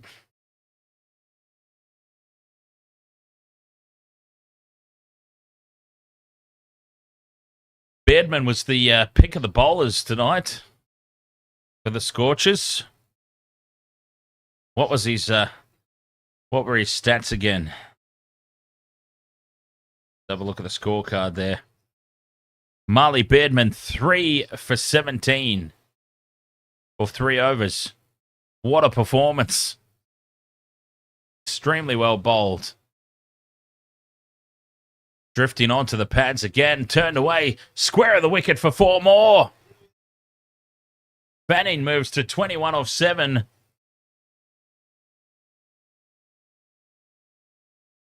Haskett, 21 runs off that over. He was taken to task. The Scorchers, none for 28. 2 overs gone. They are well on top of this chase. The Renegades praying for a wicket. Of course, it probably all amounts to nothing if the Stars win. Well, it definitely all amounts to nothing if the Stars win tomorrow, but at least they're giving themselves a chance. All you can do is stay in the fight.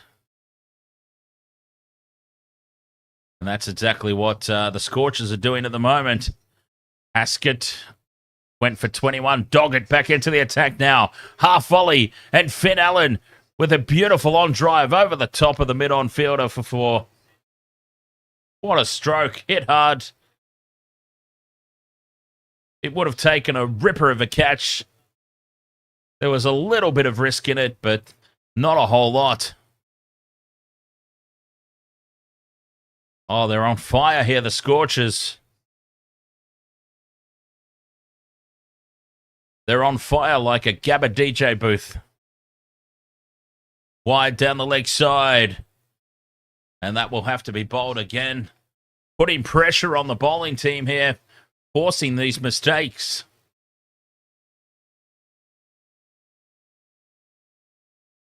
None for 33. 2.1 gone. They are making light work of this at the moment, the Scorchers. They need a wicket.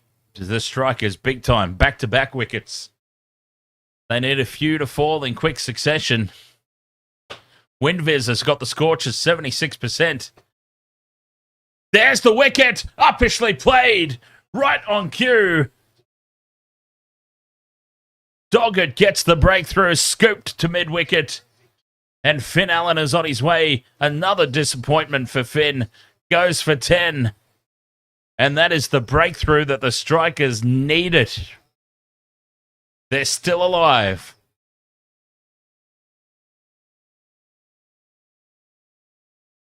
Well taken, diving away to his right in the field. Big breakthrough. There's only one fielder there in the circle on the leg side, and Finn Allen has picked him out to perfection. Scott takes the catch. He did the job with the bat, and now he's doing the job in the field as well. Doggett, 1 for 12. The Strikers back in it.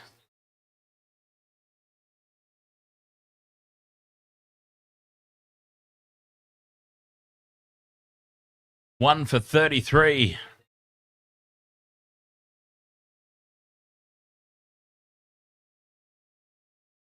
Do we have some twists and turns left in this game? Just like the last one. Just like so many games of BBL 14 so far. Twists and turns. Hardy fends back down the pitch. Dot ball. Beautifully bowled from Doggett. Strikers have got their tails up a little bit here on the back of that wicket.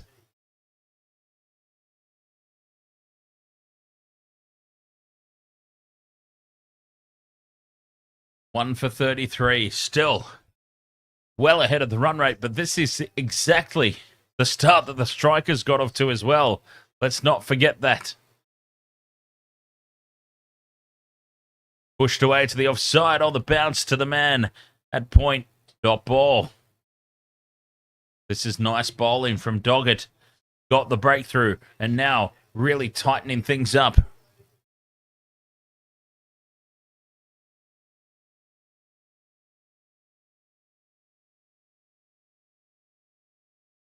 Two balls left in this over. And then there will be one left in the power play. Hardy can't get it away at the moment. Pulls this one away. Through the leg side, over the top of mid-wicket for 4. Beautiful shot, that one. Breaks the shackles. 1 for 37. Off the mark with authority.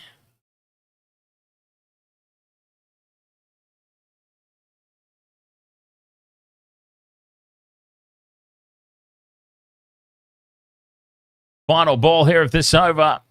Doggett. 1 for 16 off his 1.5. Finishes with a dot. Well bowled. He got the breakthrough. He's given his team a chance.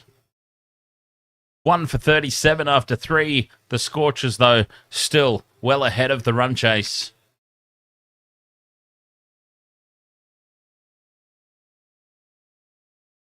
Fletcher says that Hardy's been worse since he has been hurt. It's always tough to come back from an injury or carry an injury, as the case may be, isn't it? So,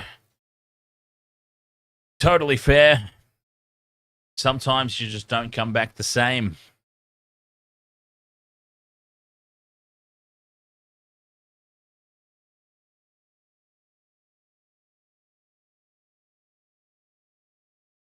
.125 needed off 1 or 2 balls, and Buckingham Palace with the ball. Buckingham Palace to bowl. Tosses this one up, half volley outside off. Driven straight to the man in the covers. Dot ball to start.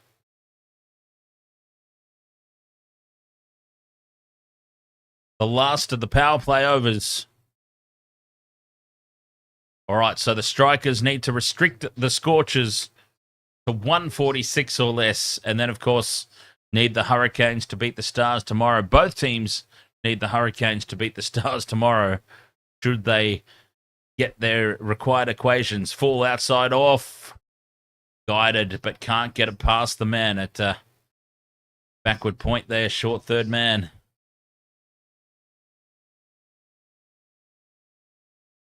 Two dot balls. Well bowled here from Buckingham Palace. 125 off 100. Cooper Connolly all padded up, geared up, ready to go. Could it be his night? Could it be the night of Youngblood? Fanning punches down the ground to mid-off. Dot ball, 3 in a row. 3 dot balls in a row here. Buckingham Palace bowling well.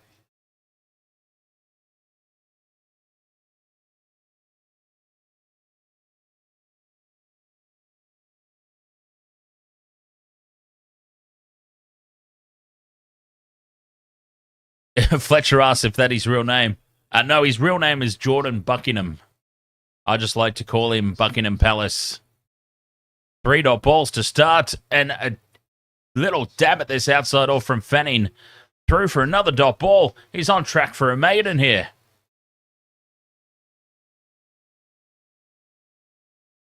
This is some quality bowling.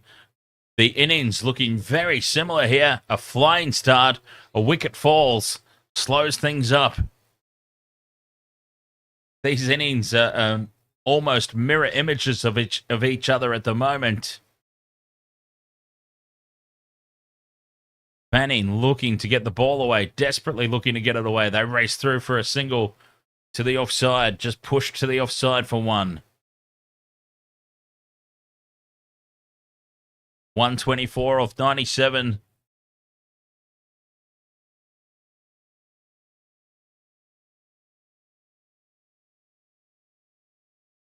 Final ball of the power play.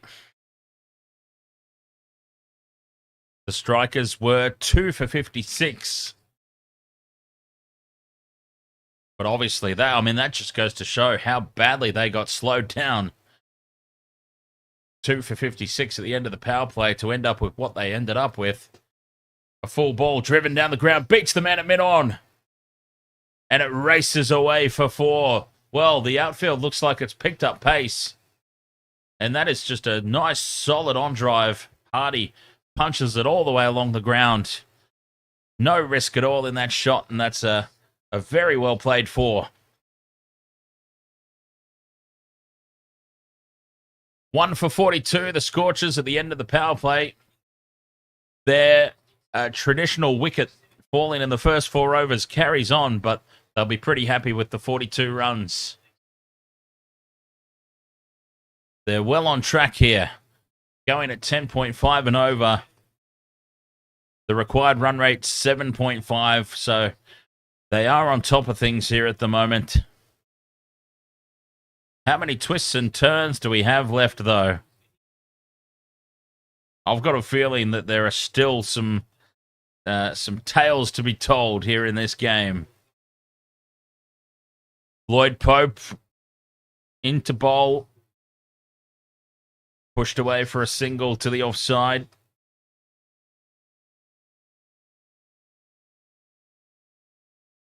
Getting things moving along. 1 for 43 here, the Scorchers.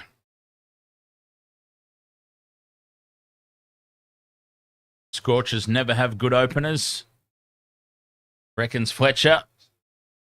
Well, Finn Allen has been horribly out of form, hasn't he? And BBL 14 hasn't really got going.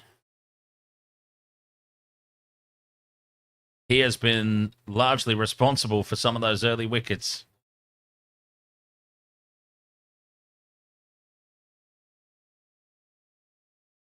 Reverse sweep off the top edge. Just gets enough on it to go over backward point. The boundary's cut off, but they will come back for a second.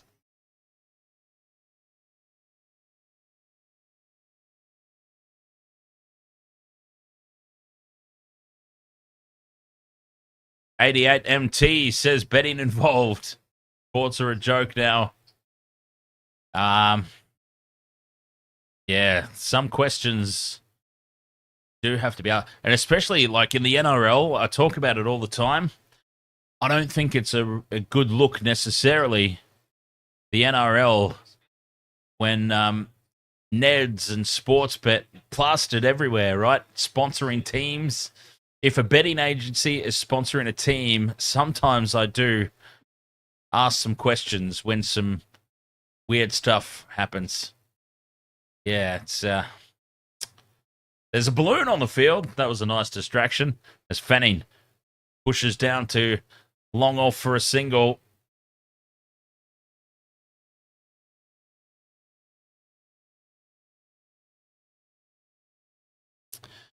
Yes, 88 MT. We cover the NRL here on the Wasted World of Sports.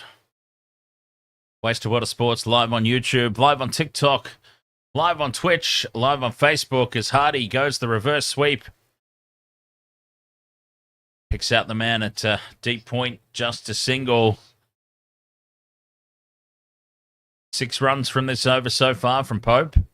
Not a bad one. Oh, do I watch A-League soccer? No, I don't, sorry.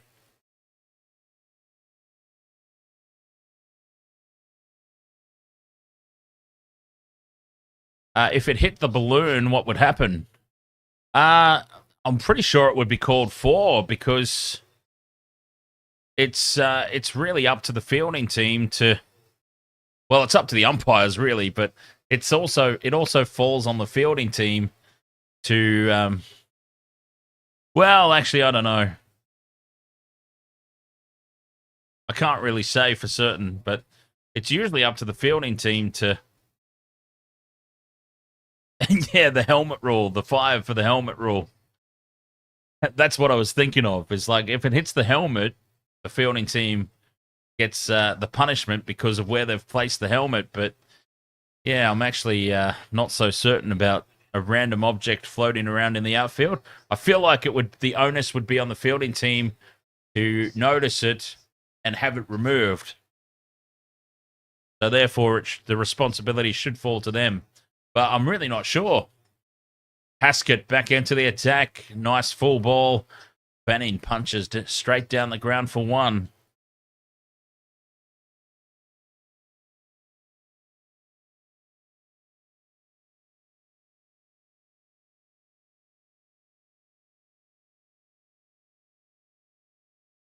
$112 needed off 89 balls.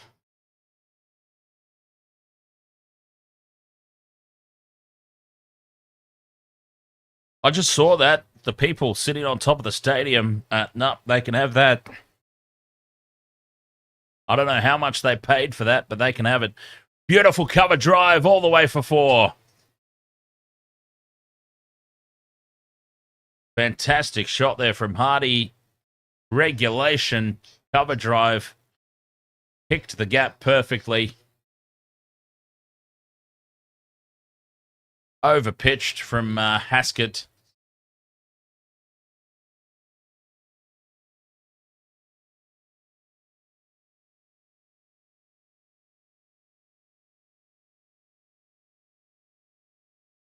One for 54. Hardy goes to 16 off 9.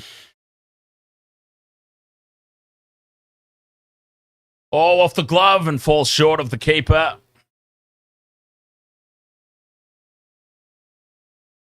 Alex Carey, desperately short.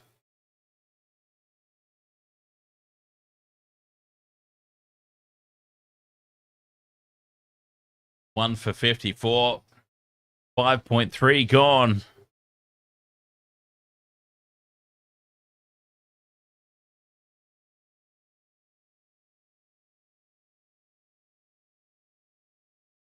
Driven to the offside. Can't beat the man at mid-off. They'll run through for a single.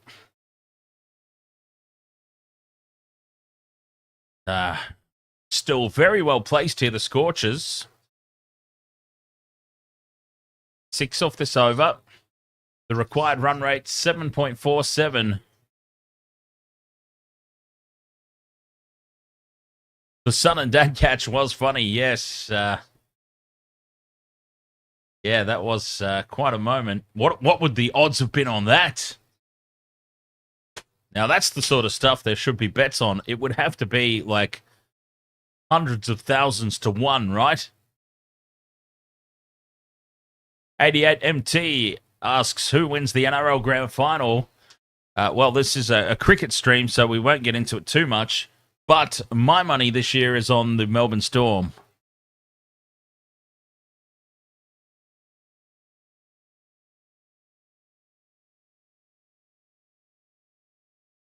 One for 56 here as Hardy pulls this away into the gap, well over the rope.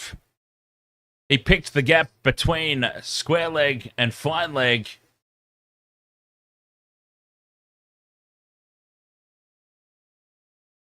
And the Scorchers go 1 for 62 after 6. They've got to do this in 18, remember, 18 or less. Lockie, thank you very much for the rose.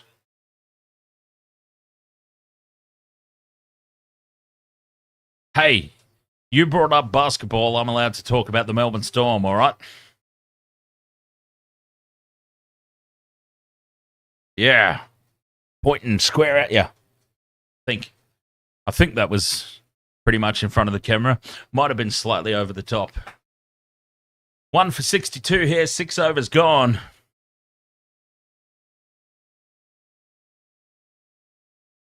And the Scorchers have got to do this within 18 overs to have any chance of qualifying for the finals. Of course, the Hurricanes play the Stars tomorrow, which will ultimately determine 4th spot.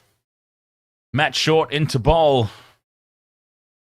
And the Strikers turn to spin to try and slow things down here. Should be a really good game tomorrow, the Hurricanes and the Stars, assuming that I still think that the Hurricanes will end up resting some players.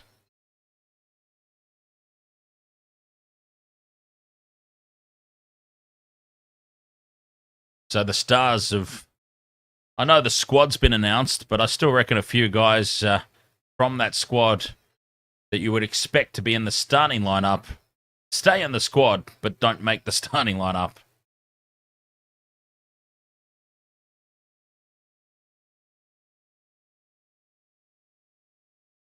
Scorchers at 80% on WinViz.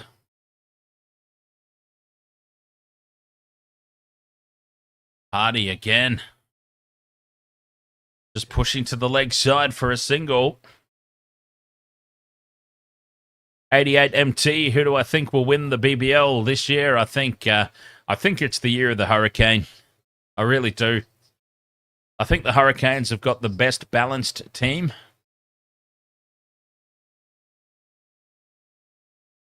And even though they have been far from convincing their last couple of games, they've been finding ways to win. They've had that championship mentality, finding ways to win when all is against them. Now, and that's the sign of a championship team, if they can do that. Huddy, ahoy there, mate. Huddy. What is that, 3 L's and a 1? Huddle. Who do I go for? I go for the Brisbane Heat.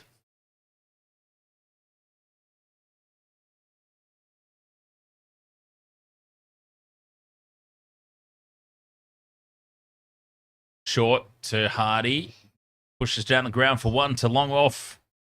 Just a single to finish the over. 6 from it for short. Not a bad one. And the Scorchers go to 1 for 68.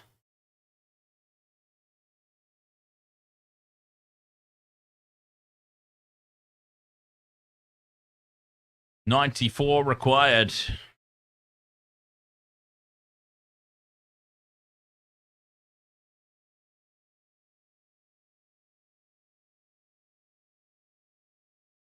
Fletcher asks how it's possible because the Scorchers are at 0.5 and the Renegades are at 0.1.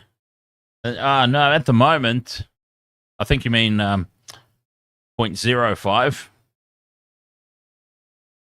But if the Scorchers win this within 18 overs, their net run rate improves. If you win, your net run rate improves. The size of your victory determines by how much. The Scorchers have to win this within 18 overs. Otherwise, they could still win and still be below the Renegades. Oh, there's going to be a run out here. He's caught in no man's land. Direct hit gets him, and he's gone. Well, that is craziness from the Scorchers. Completely unnecessary. They've thrown one away here. Hardy's on his way, caught in no man's land, coming back for the second run. Fanning was not interested at all down the other end. There was no communication.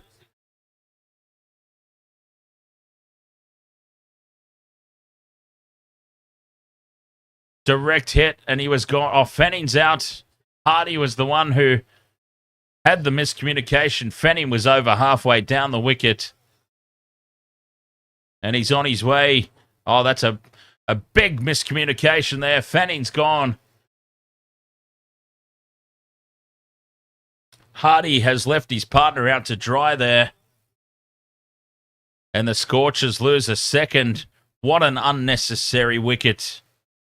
Oh, those are the sorts of moments that can completely turn a game on its head.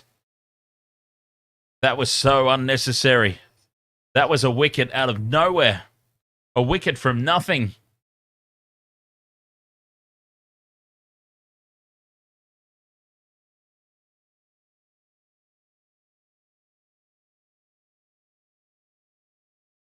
Darcy short. Tosses this one up.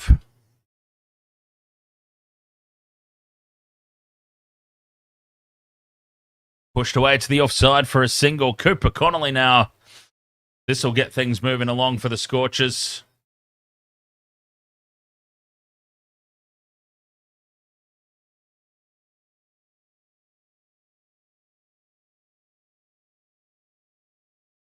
Two for 70. Oh, swing and a miss. Attempted a stumping. Oh, he could be in trouble here. Fantastic work behind the stumps from Alex Carey.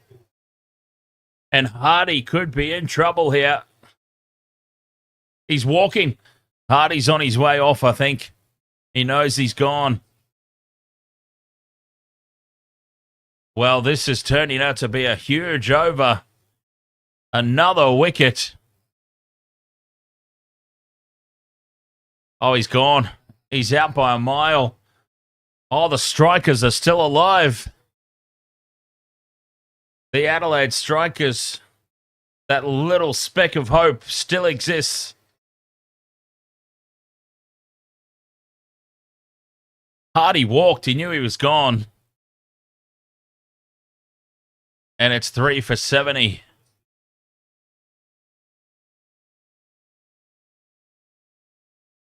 Well, this game has suddenly just swung on its head. Willow, ahoy there. Come on, Gades. We're in the 7.3. 7.3. 92 needed of 75 balls.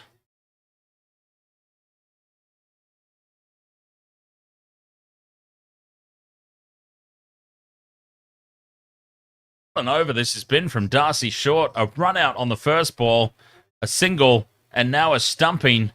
3 balls, 2 wickets. And this game has suddenly taken a turn. Ashton Turner out to bat. The Scorchers were looking so comfortable.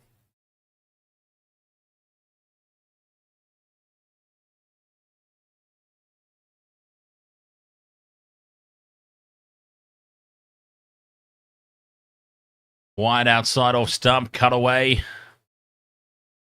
Protection out there at deep cover, just a single. Is this the over that has swung this match? Is this the over where the Scorchers have tanked it?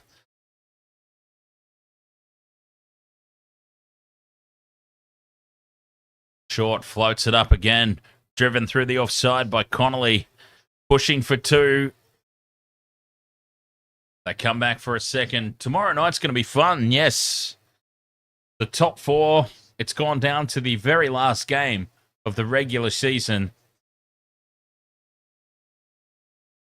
No matter what happens, we will not know the final top four until the end result tomorrow night. I mean, you can't ask for too much more. I wish the NRL was a bit more like that. With the top 8 going right down to the very last week. 3 for 74 here, the Scorchers. 8 overs gone. They're making a mess of it.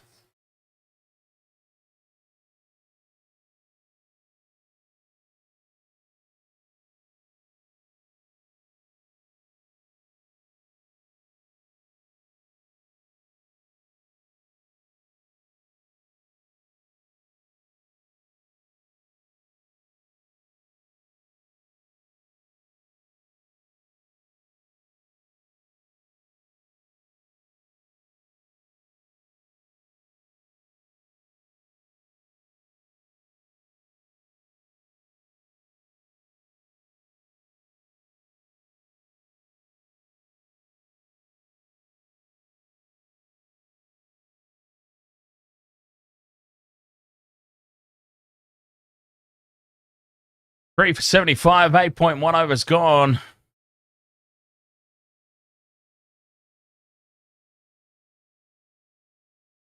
Delicately poised now, this game.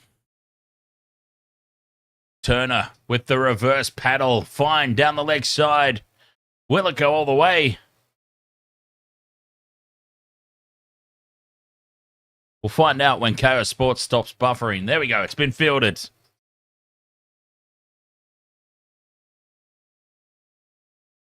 They'll come back for at least 2 there. Lloyd Pope. None for 10 off his 1.2 so far. Could be one of the bowlers they decide to go after.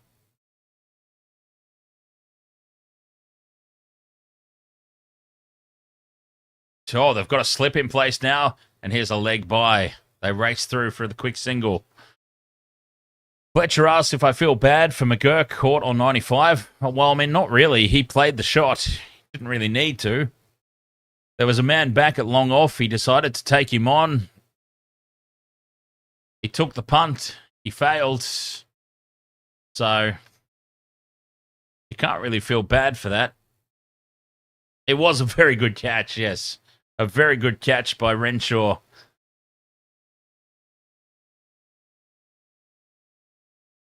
But still, he took the chance. He probably didn't need to at that point, but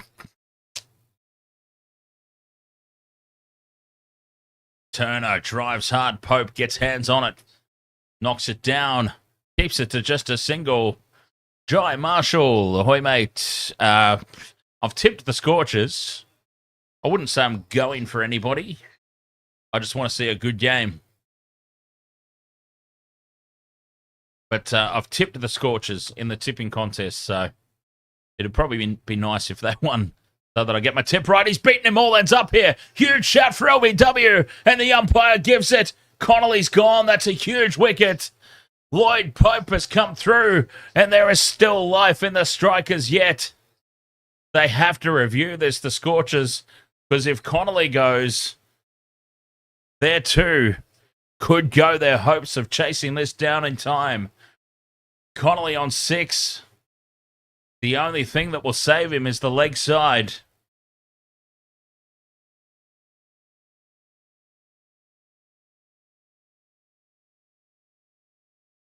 Oh, this is a big moment in the game right now.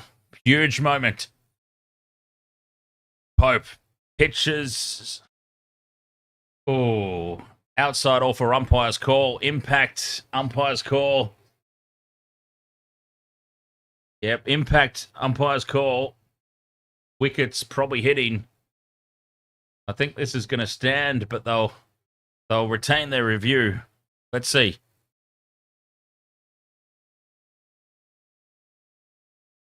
Is it pitching outside leg or is it umpire's call?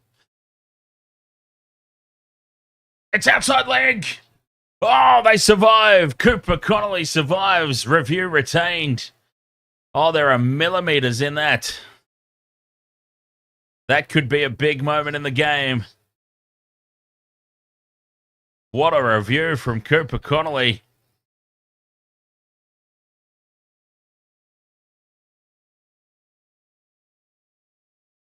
Lloyd Pope, 2 overs, none for 12.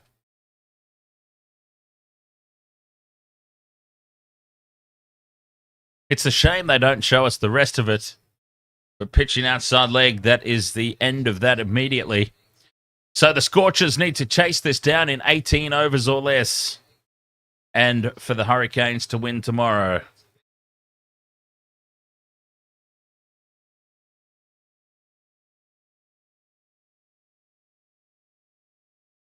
Three for 80, the Scorchers, 9 overs down.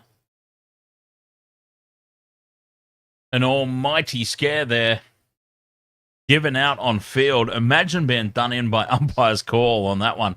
Darcy Short back to bowl. 1 for 6 off his 1 over so far. But it was an over that yielded 2 wickets. There was a run out and the stumping. 81 needed off 65.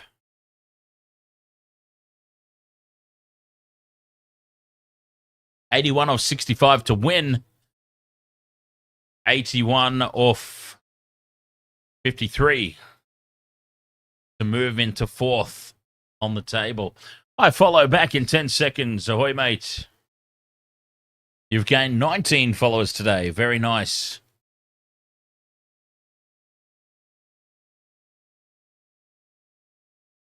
Wide outside off stump. Connolly cuts it. Can't beat the man at point.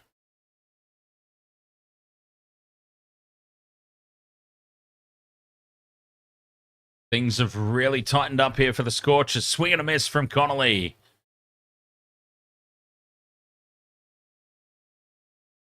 I would call the surge straight away. I really would. Cooper Connolly out there. They've got to chase this down within 18 overs.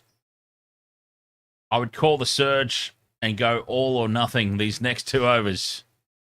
That's what I would do. But I like to live dangerously.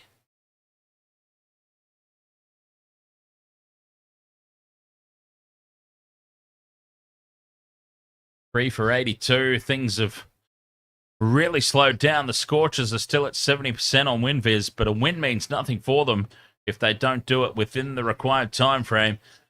Turner pulls this away. Into the gap. They come back for 2. One of the drunk. You need Connolly for 10 plus and Strikers to win for a nice payout. Angus was. Did Brisbane Heat win? No, they did not. Oh, boy, they did not. Darcy Short, the last ball of this over, floats it up. Punched down the ground to long off for a single. Turner moves to 8. The Scorchers, 3 for 85. 10 overs gone. Time for a drinks break. Oh, boy. Okay, so this game, extremely delicately poised. The Scorchers 3 for 85. The Strikers have to keep them under 145, I think it is. So the Strikers have to bowl them out or keep them under 145. And the Scorchers have to chase this down now. 77 more runs required. with, what have they got? 60 balls left to win the match, but needing 48. They need to do it in 48 to leapfrog into 4th spot.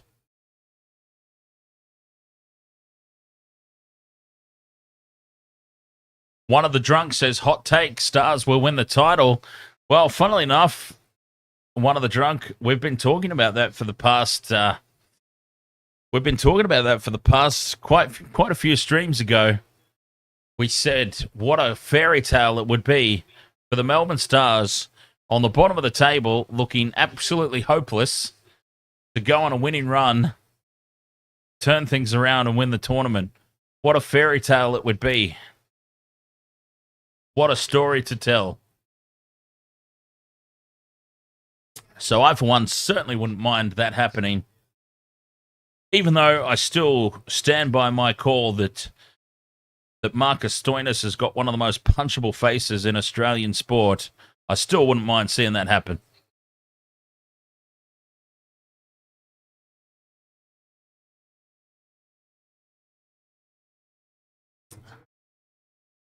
He really does. He really does. Yes. I don't know what it is. He's just, yeah. Don't know what it is about him. He just looks so smug and you just want to whack him one.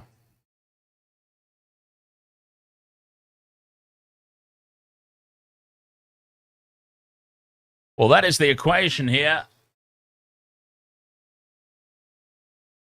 You definitely do not invite him to a night out. He's the sort of guy, Marcus Stoinis looks like the type of bloke that you invited out on a night out once, and he decided to pick a fight with 3 of the other biggest guys in the bar, and then when the fight broke out and you come in to pack him up, he runs off and leaves you to face the music.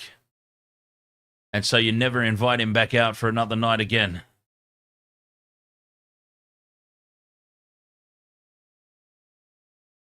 Matt Short, none for 7 off 1.2 so far. Starts with a dot and a single.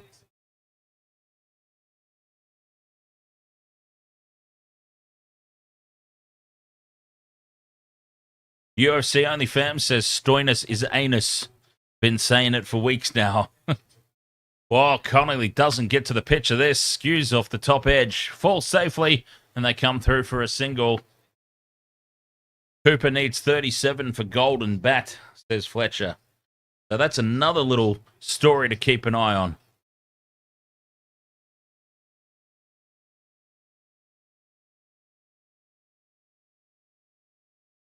Turner skies this one. Will it be taken? Yeah, oh, dropped! Dropped! Doggett spills his beans cold. Straight in, straight out, and the crowd are letting him know about it too. Oh, that's a huge drop catch. Turner dropped on 10. Skies it. Running in from long off and straight in, straight out. Oh boy, what a let off. And now Turner backs it up by drilling this down the ground. And they'll come back for 2. And Matt Short's fallen over. It's all happening out there, as they say.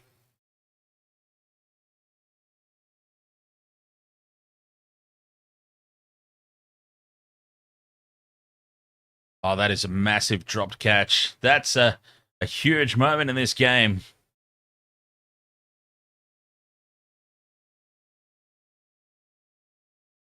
Turner needs to make full use of this life that he's been given.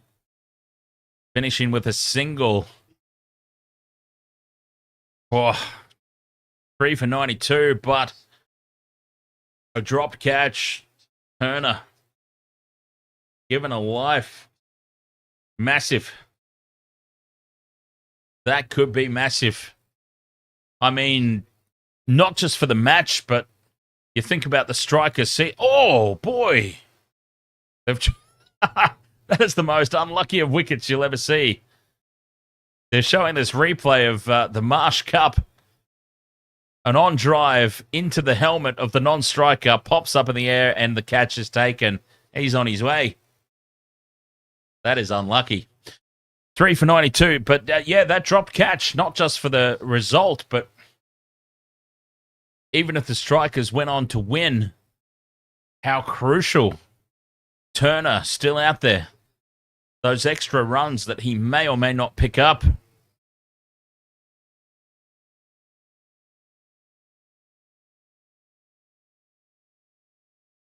Boy, oh boy. Still a big ask for the Scorchers, though. 11 overs gone. They've got to do this in 7 more. 70 runs needed or 42 is the equation for them to lift their net run rate enough to go into 4th spot above the Renegades. And then the ball is in the court of the Melbourne Stars tomorrow. Buckingham Palace back onto bowl. Driven to cover for a dot ball. Turner dropped on 10. Let's not forget that. That's a big moment.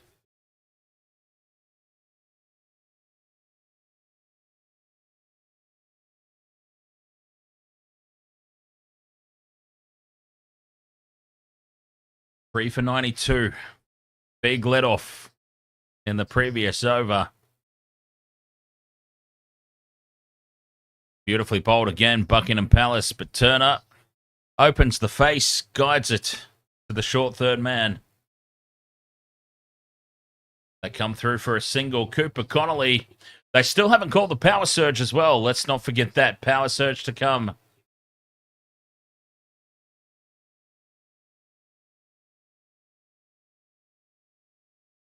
So they still have that up their sleeve.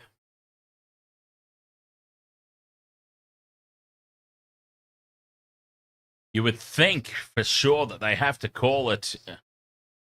Geez, maybe. Yeah, I don't know. I don't know.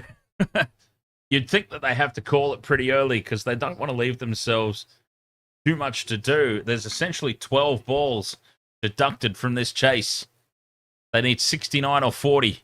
Connolly whips it away. Square on the offside. Just a single. Man out there at deep cover.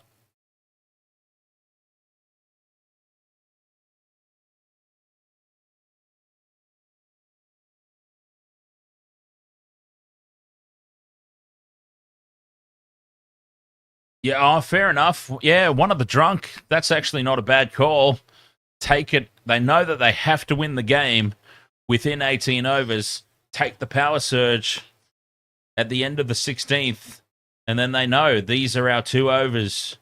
Whatever is left on the board, these are the overs we need to... That's actually a really, really fair shout.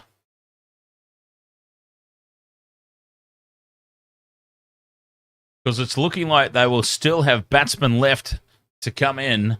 They're only 3 down. That's probably not a bad shout at all. They will know exactly what they need to do. Bring the field up to give themselves the best opportunity to do it. Connolly drills this down the ground on the onside. Over the fence for 6. Stand and deliver over long on. What a hit there from Cooper. Youngblood Connolly takes the Scorchers over 100. 3 for 101. 11.5 overs gone. Oh, that was a big shot.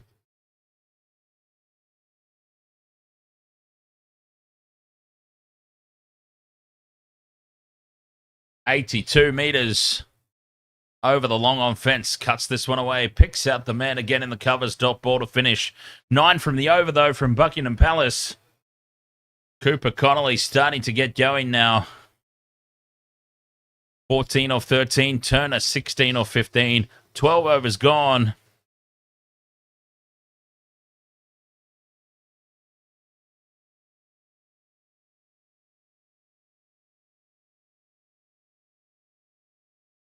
Oh, boy. Once again, I just love the BBL 14 has gone down to the very last game of the round robin stage for the top 4 to be determined.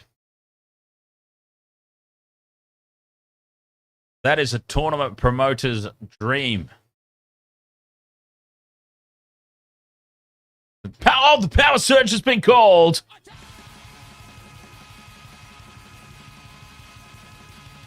Well, there you go. They've made complete tits out of all of us here. They've called the surge. They are going for it now. They are going for it now. All or nothing. These are the 2 overs that potentially decide the match. These are the 2 overs that potentially decide the fate of either side.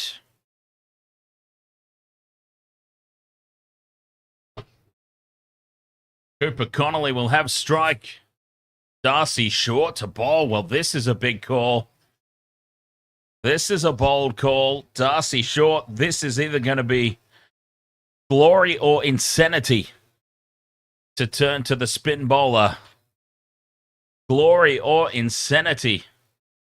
Darcy short, 1 for 11 off his 2 overs so far.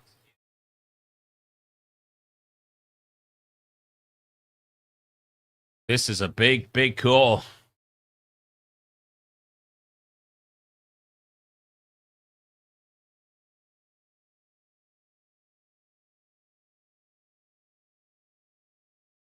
I'm not an American football fan, no.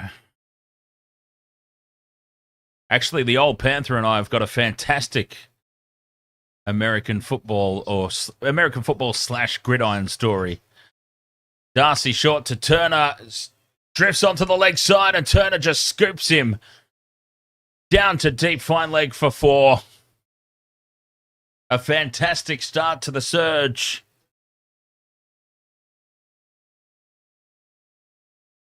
Darcy short being asked to bowl the first over. It was going to be glory or insanity.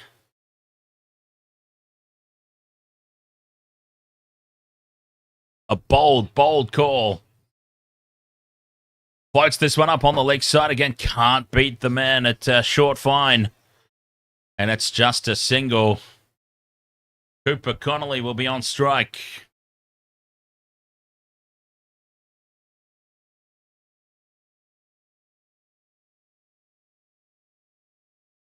Why am I not a fan? Because I have to take 12 hours out of my day just to watch one game. It's the same reason I don't like Test cricket. It's too long. I don't have that kind of time on my hands.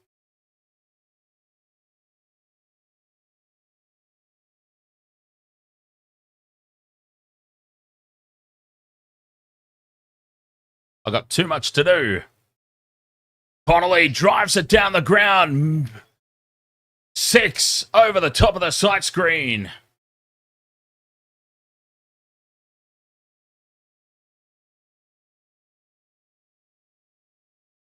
Cooper Connolly getting into his work now. Well, we said it was glory or insanity. And 11 runs off the first 3 balls. It's leaning towards insanity at the moment. The Scorchers.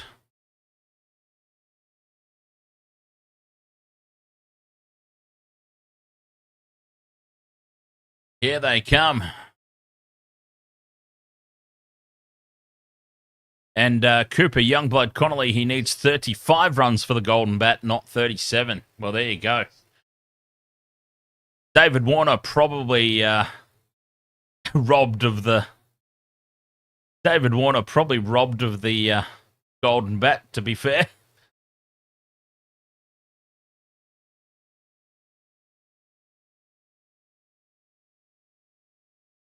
$82 meters straight down the ground.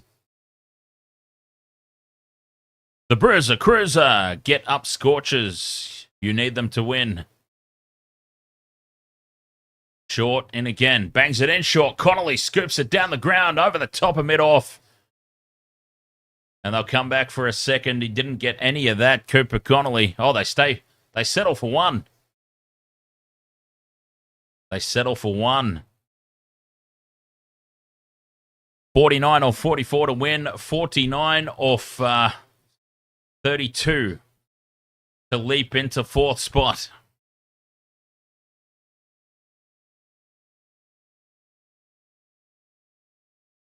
Ball toss, drilled down the ground. Has he got enough on it, Turner? No, he picks out the man at long on. Picks out the man at long on. And Turner falls, and this one is not over yet. Darcy Short gets the breakthrough.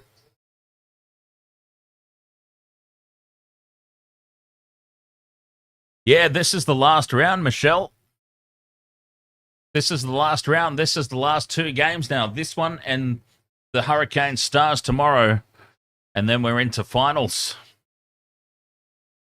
Ashton Turner, so close yet so far, falls for 21.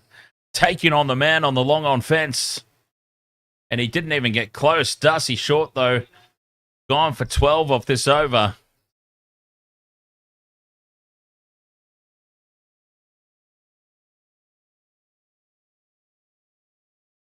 Four for 113. There is still life in this game for both teams.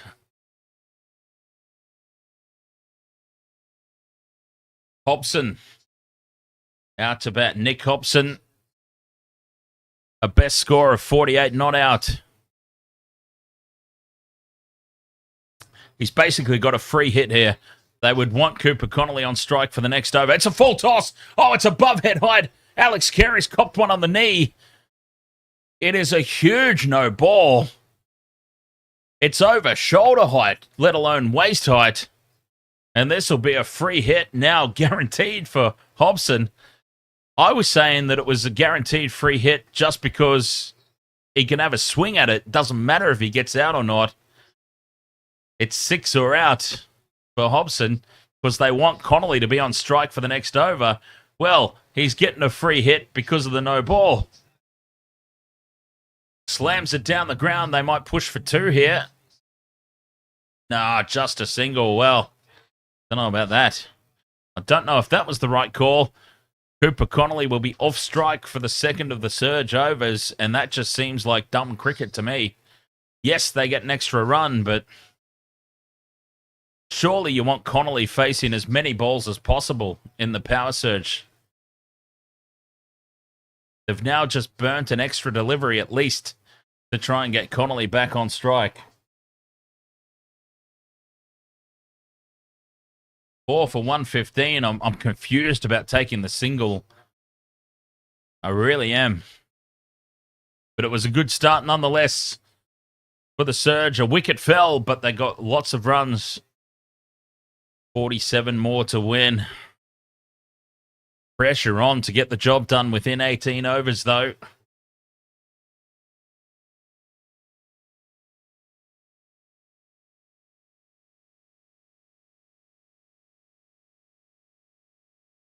Mr. Cricket, thank you very much for the follow. Hobson's a good swing, so they will hope that he can do what he did in the finals, says Fletcher. Cooper Connolly, obviously, backing his batting partner there. Jake, thank you very much for the follow. So 47 off 30 runs. 47 or 30 runs. 47 or 30 balls to take fourth spot on the ladder here. The Perth Scorchers. And it's Buckingham Palace into bowl. The last of the surge overs. This is going to be tough. Dot ball. Oh, it's called a wide. Oh, it's called a wide. Wow, that's harsh. That's a harsh call, I think. I'd have to see the replay, but that feels harsh. Mads Turner hauled out to long on. He took on the man on the fence and lost.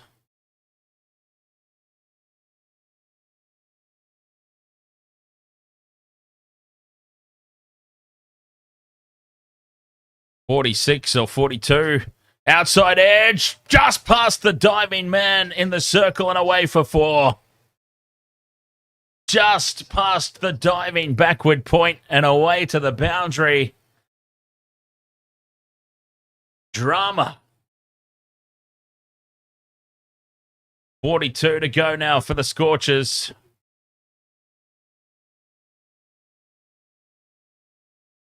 They need as many as possible here in this power surge. The last of the surge overs. 42 off 29 to take fourth spot. Hobson flat bats it with power into the gap. Do they push for 2? They do.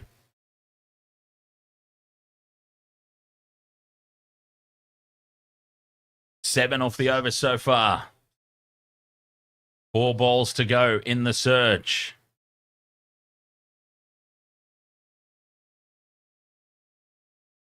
Scorchers 40 runs or 40 balls now to win the match.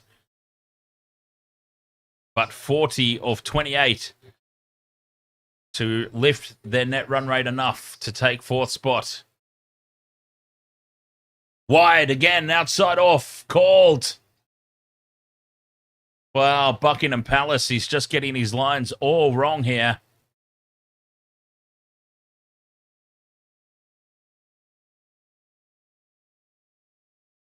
Getting his lines all wrong. The Scorchers only need 22 more runs, I think, to officially eliminate the Strikers.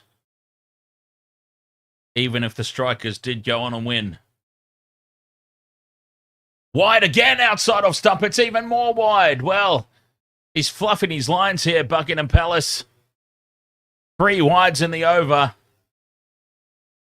He's bowling 2 defensively, and here comes the captain, Matt Short, in for a chat.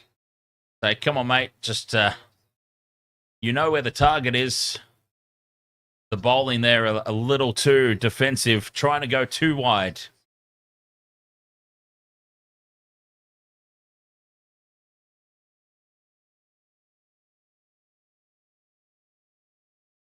Straight down the ground, Hobson drills it into the sight screen on the bounce for...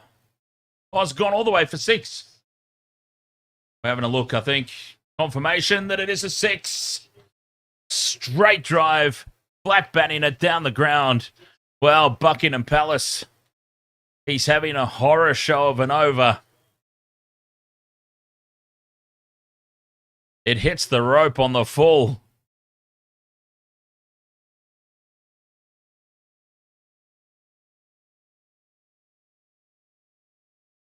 Four for 130.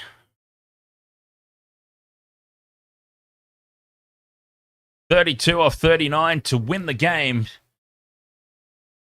32 off 27 to leap into 4th spot. And Buckingham Palace has got it all wrong this over. Nice full toss outside off. Punched away for no run. A valuable dot ball.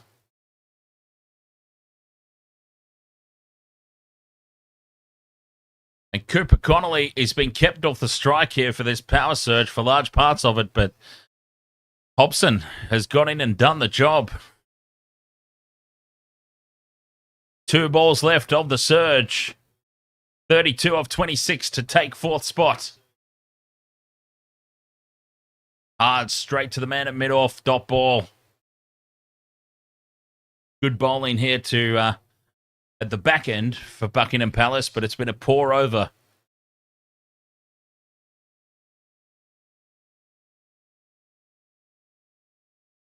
Scorchers 32 off 37 to win. 32 off 25 to take 4th spot.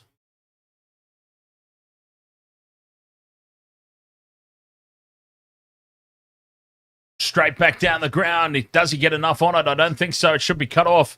Although it's racing over the outfield. Well saved there by Matt Short. And they come back for a second. A very solid power surge there for the Scorchers. 4 for 132. 14 overs gone. Oh, this game is in the balance. This 4th spot is in the balance as we approach the back end of this game.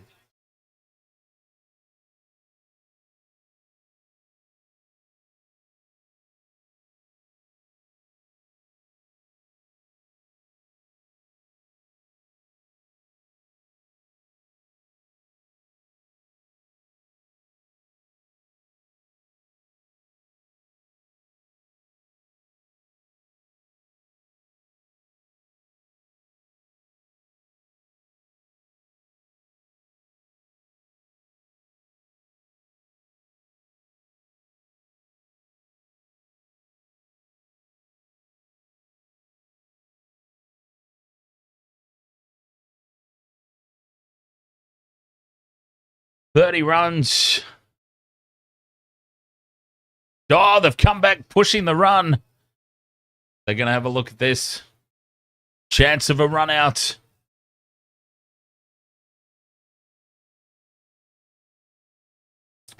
Cooper Connolly looking to push too. Has to dive back in at the keeper's end. And they're going to have a look here. What a moment this could be. 30 of 36 balls to win. 30 of 24 to steal fourth spot. And this is going to be close. Close. He's in. Cooper Connolly is safe. He's home. And that is 2 valuable runs.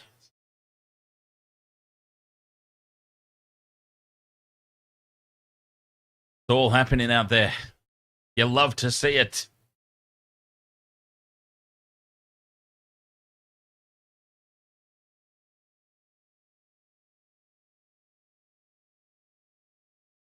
Cooper, Youngblood, Connolly leading the way. Blake, ahoy there. How are you, sir? Short in again. Driven down the ground to long on for 1. Scorchers 27 of 34 to win. 27 of 22 for fourth spot. So it's one of those scenarios where even if they win, they could still feel like they've lost.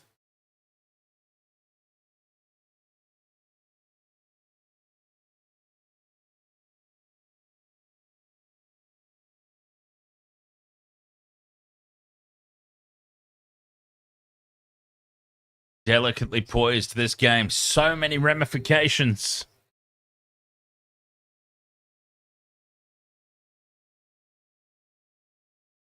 Bowled him!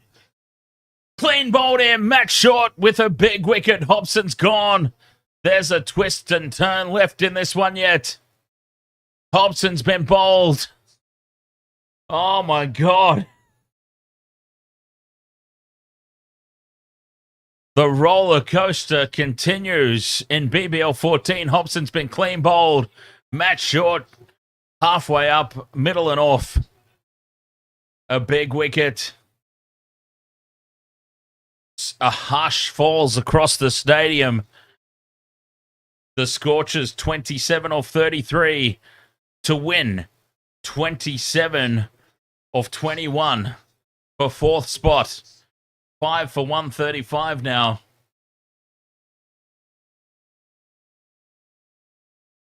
Oh, boy. The tension. Spores out to bat. He was poor with the ball.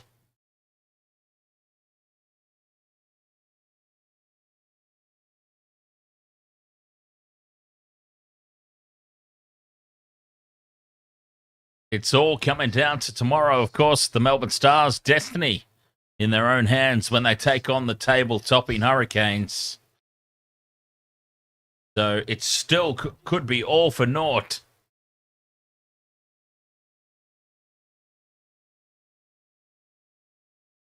Spores on strike. Goes the scoop. Can't get hold of it. It's a dot ball.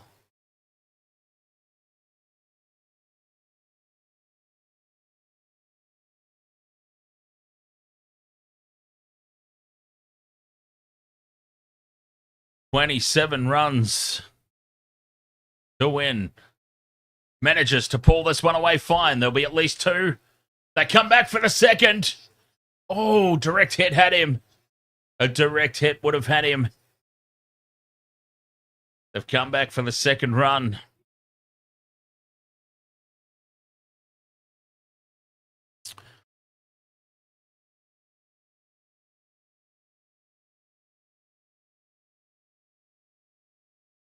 Oh, Alex Carey just couldn't reel it in. Off the bottom of the glove.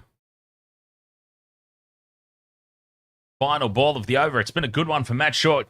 Spores goes the reverse, gets it just over the top of the man at backward point, and it's racing away to the boundary for 4. What a huge boundary that is from Spores. The reverse sweep over the top of backward point.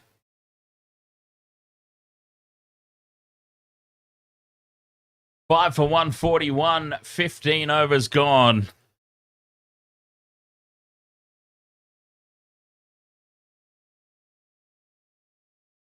21 to win. 21 to win off 30 balls for the victory. 21 off 18 to go into fourth spot.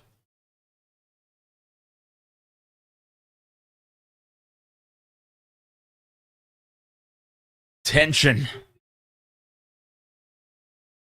I think the Strikers are done now. Even if they win, the Strikers are done. If the Strikers win from here, the Renegades will temporarily hold on to fourth spot.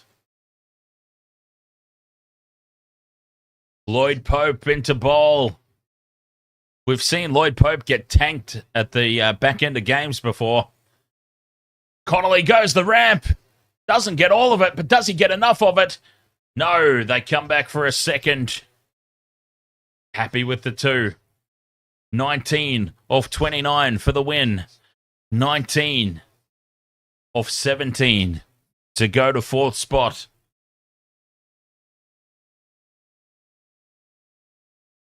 Five for 143 here, the Scorchers. Cooper, Youngblood, Connolly. This is your moment, young fella,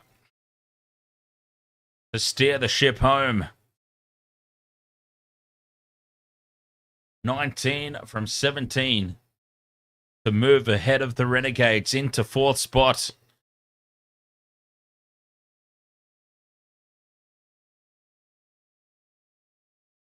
Lloyd Pope, we've seen him bowl at the death before and get absolutely tonked. He's been asked to do it all again here tonight. 15.1 overs gone. Pope to Connolly. Down the leg side, that'll be a wide, and it beats Alex Carey, and it's racing away.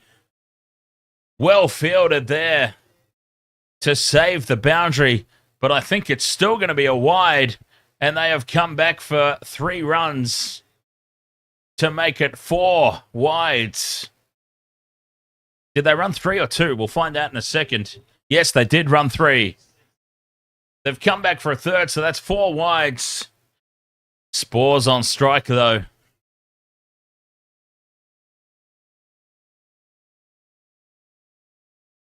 Alex Carey just could not fend that one down. Spores, there's a slip in place now. Swing and a miss. Good response there from Pope. 15 from 16 balls to take fourth position. For the Scorchers, less than a run a ball to take fourth. Spores backs away, pulls it over the top of the man in the circle. It'll race away for 4, will it? No.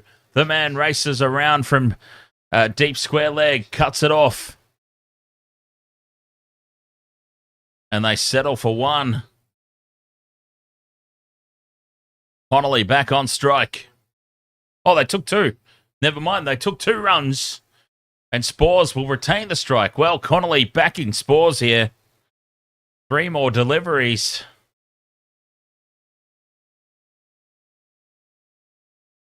$13 from 15 to go into fourth. Spores off the pad, I think. They come through for a leg bye.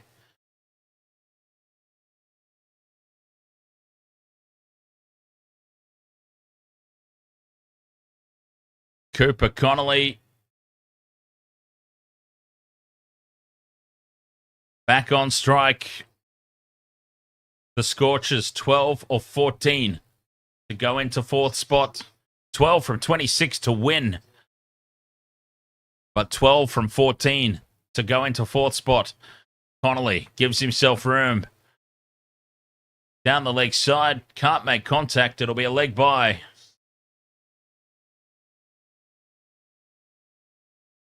Spores back on strike.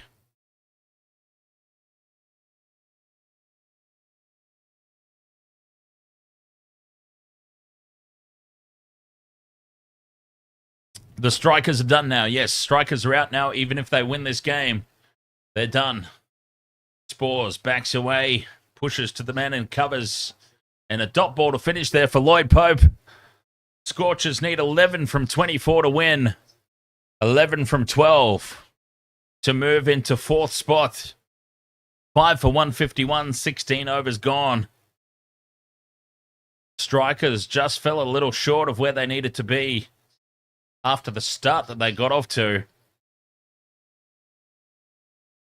They needed to do a lot better. Strikers, BBL 14 is done.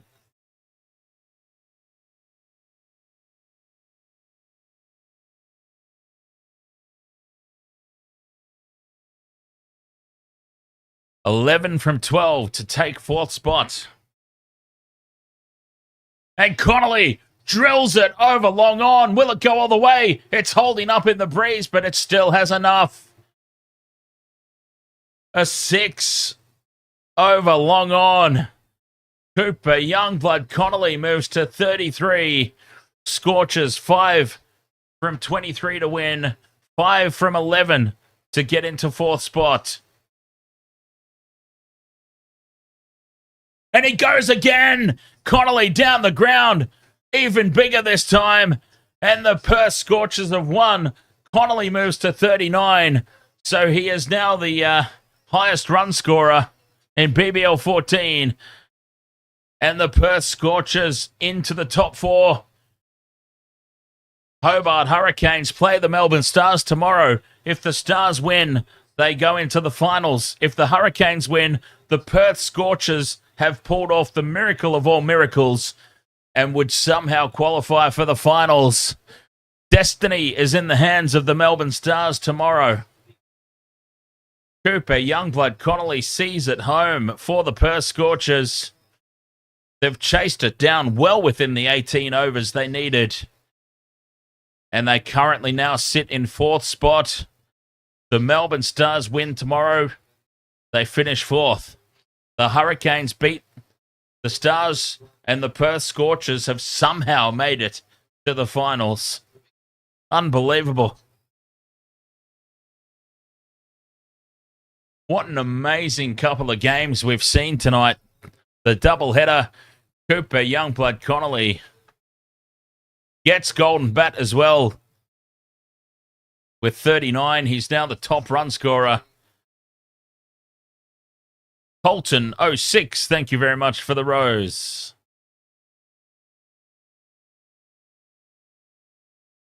The Perth Scorchers now leapfrog the Renegades, and they sit in fourth spot. Hurricanes versus the Stars tomorrow. If the Stars win, they qualify for the finals. If the Hurricanes win, then the Scorchers are given a lifeline.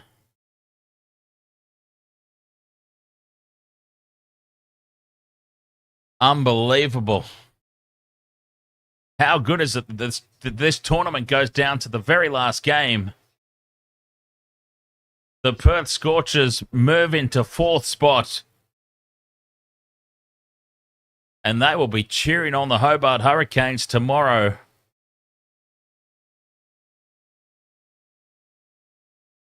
Jordan Awesome, the Renegades are done now. The Renegades are done. The Strikers are done. The Heat are done. The Scorchers are into fourth. They need the Hurricanes to beat the Stars tomorrow.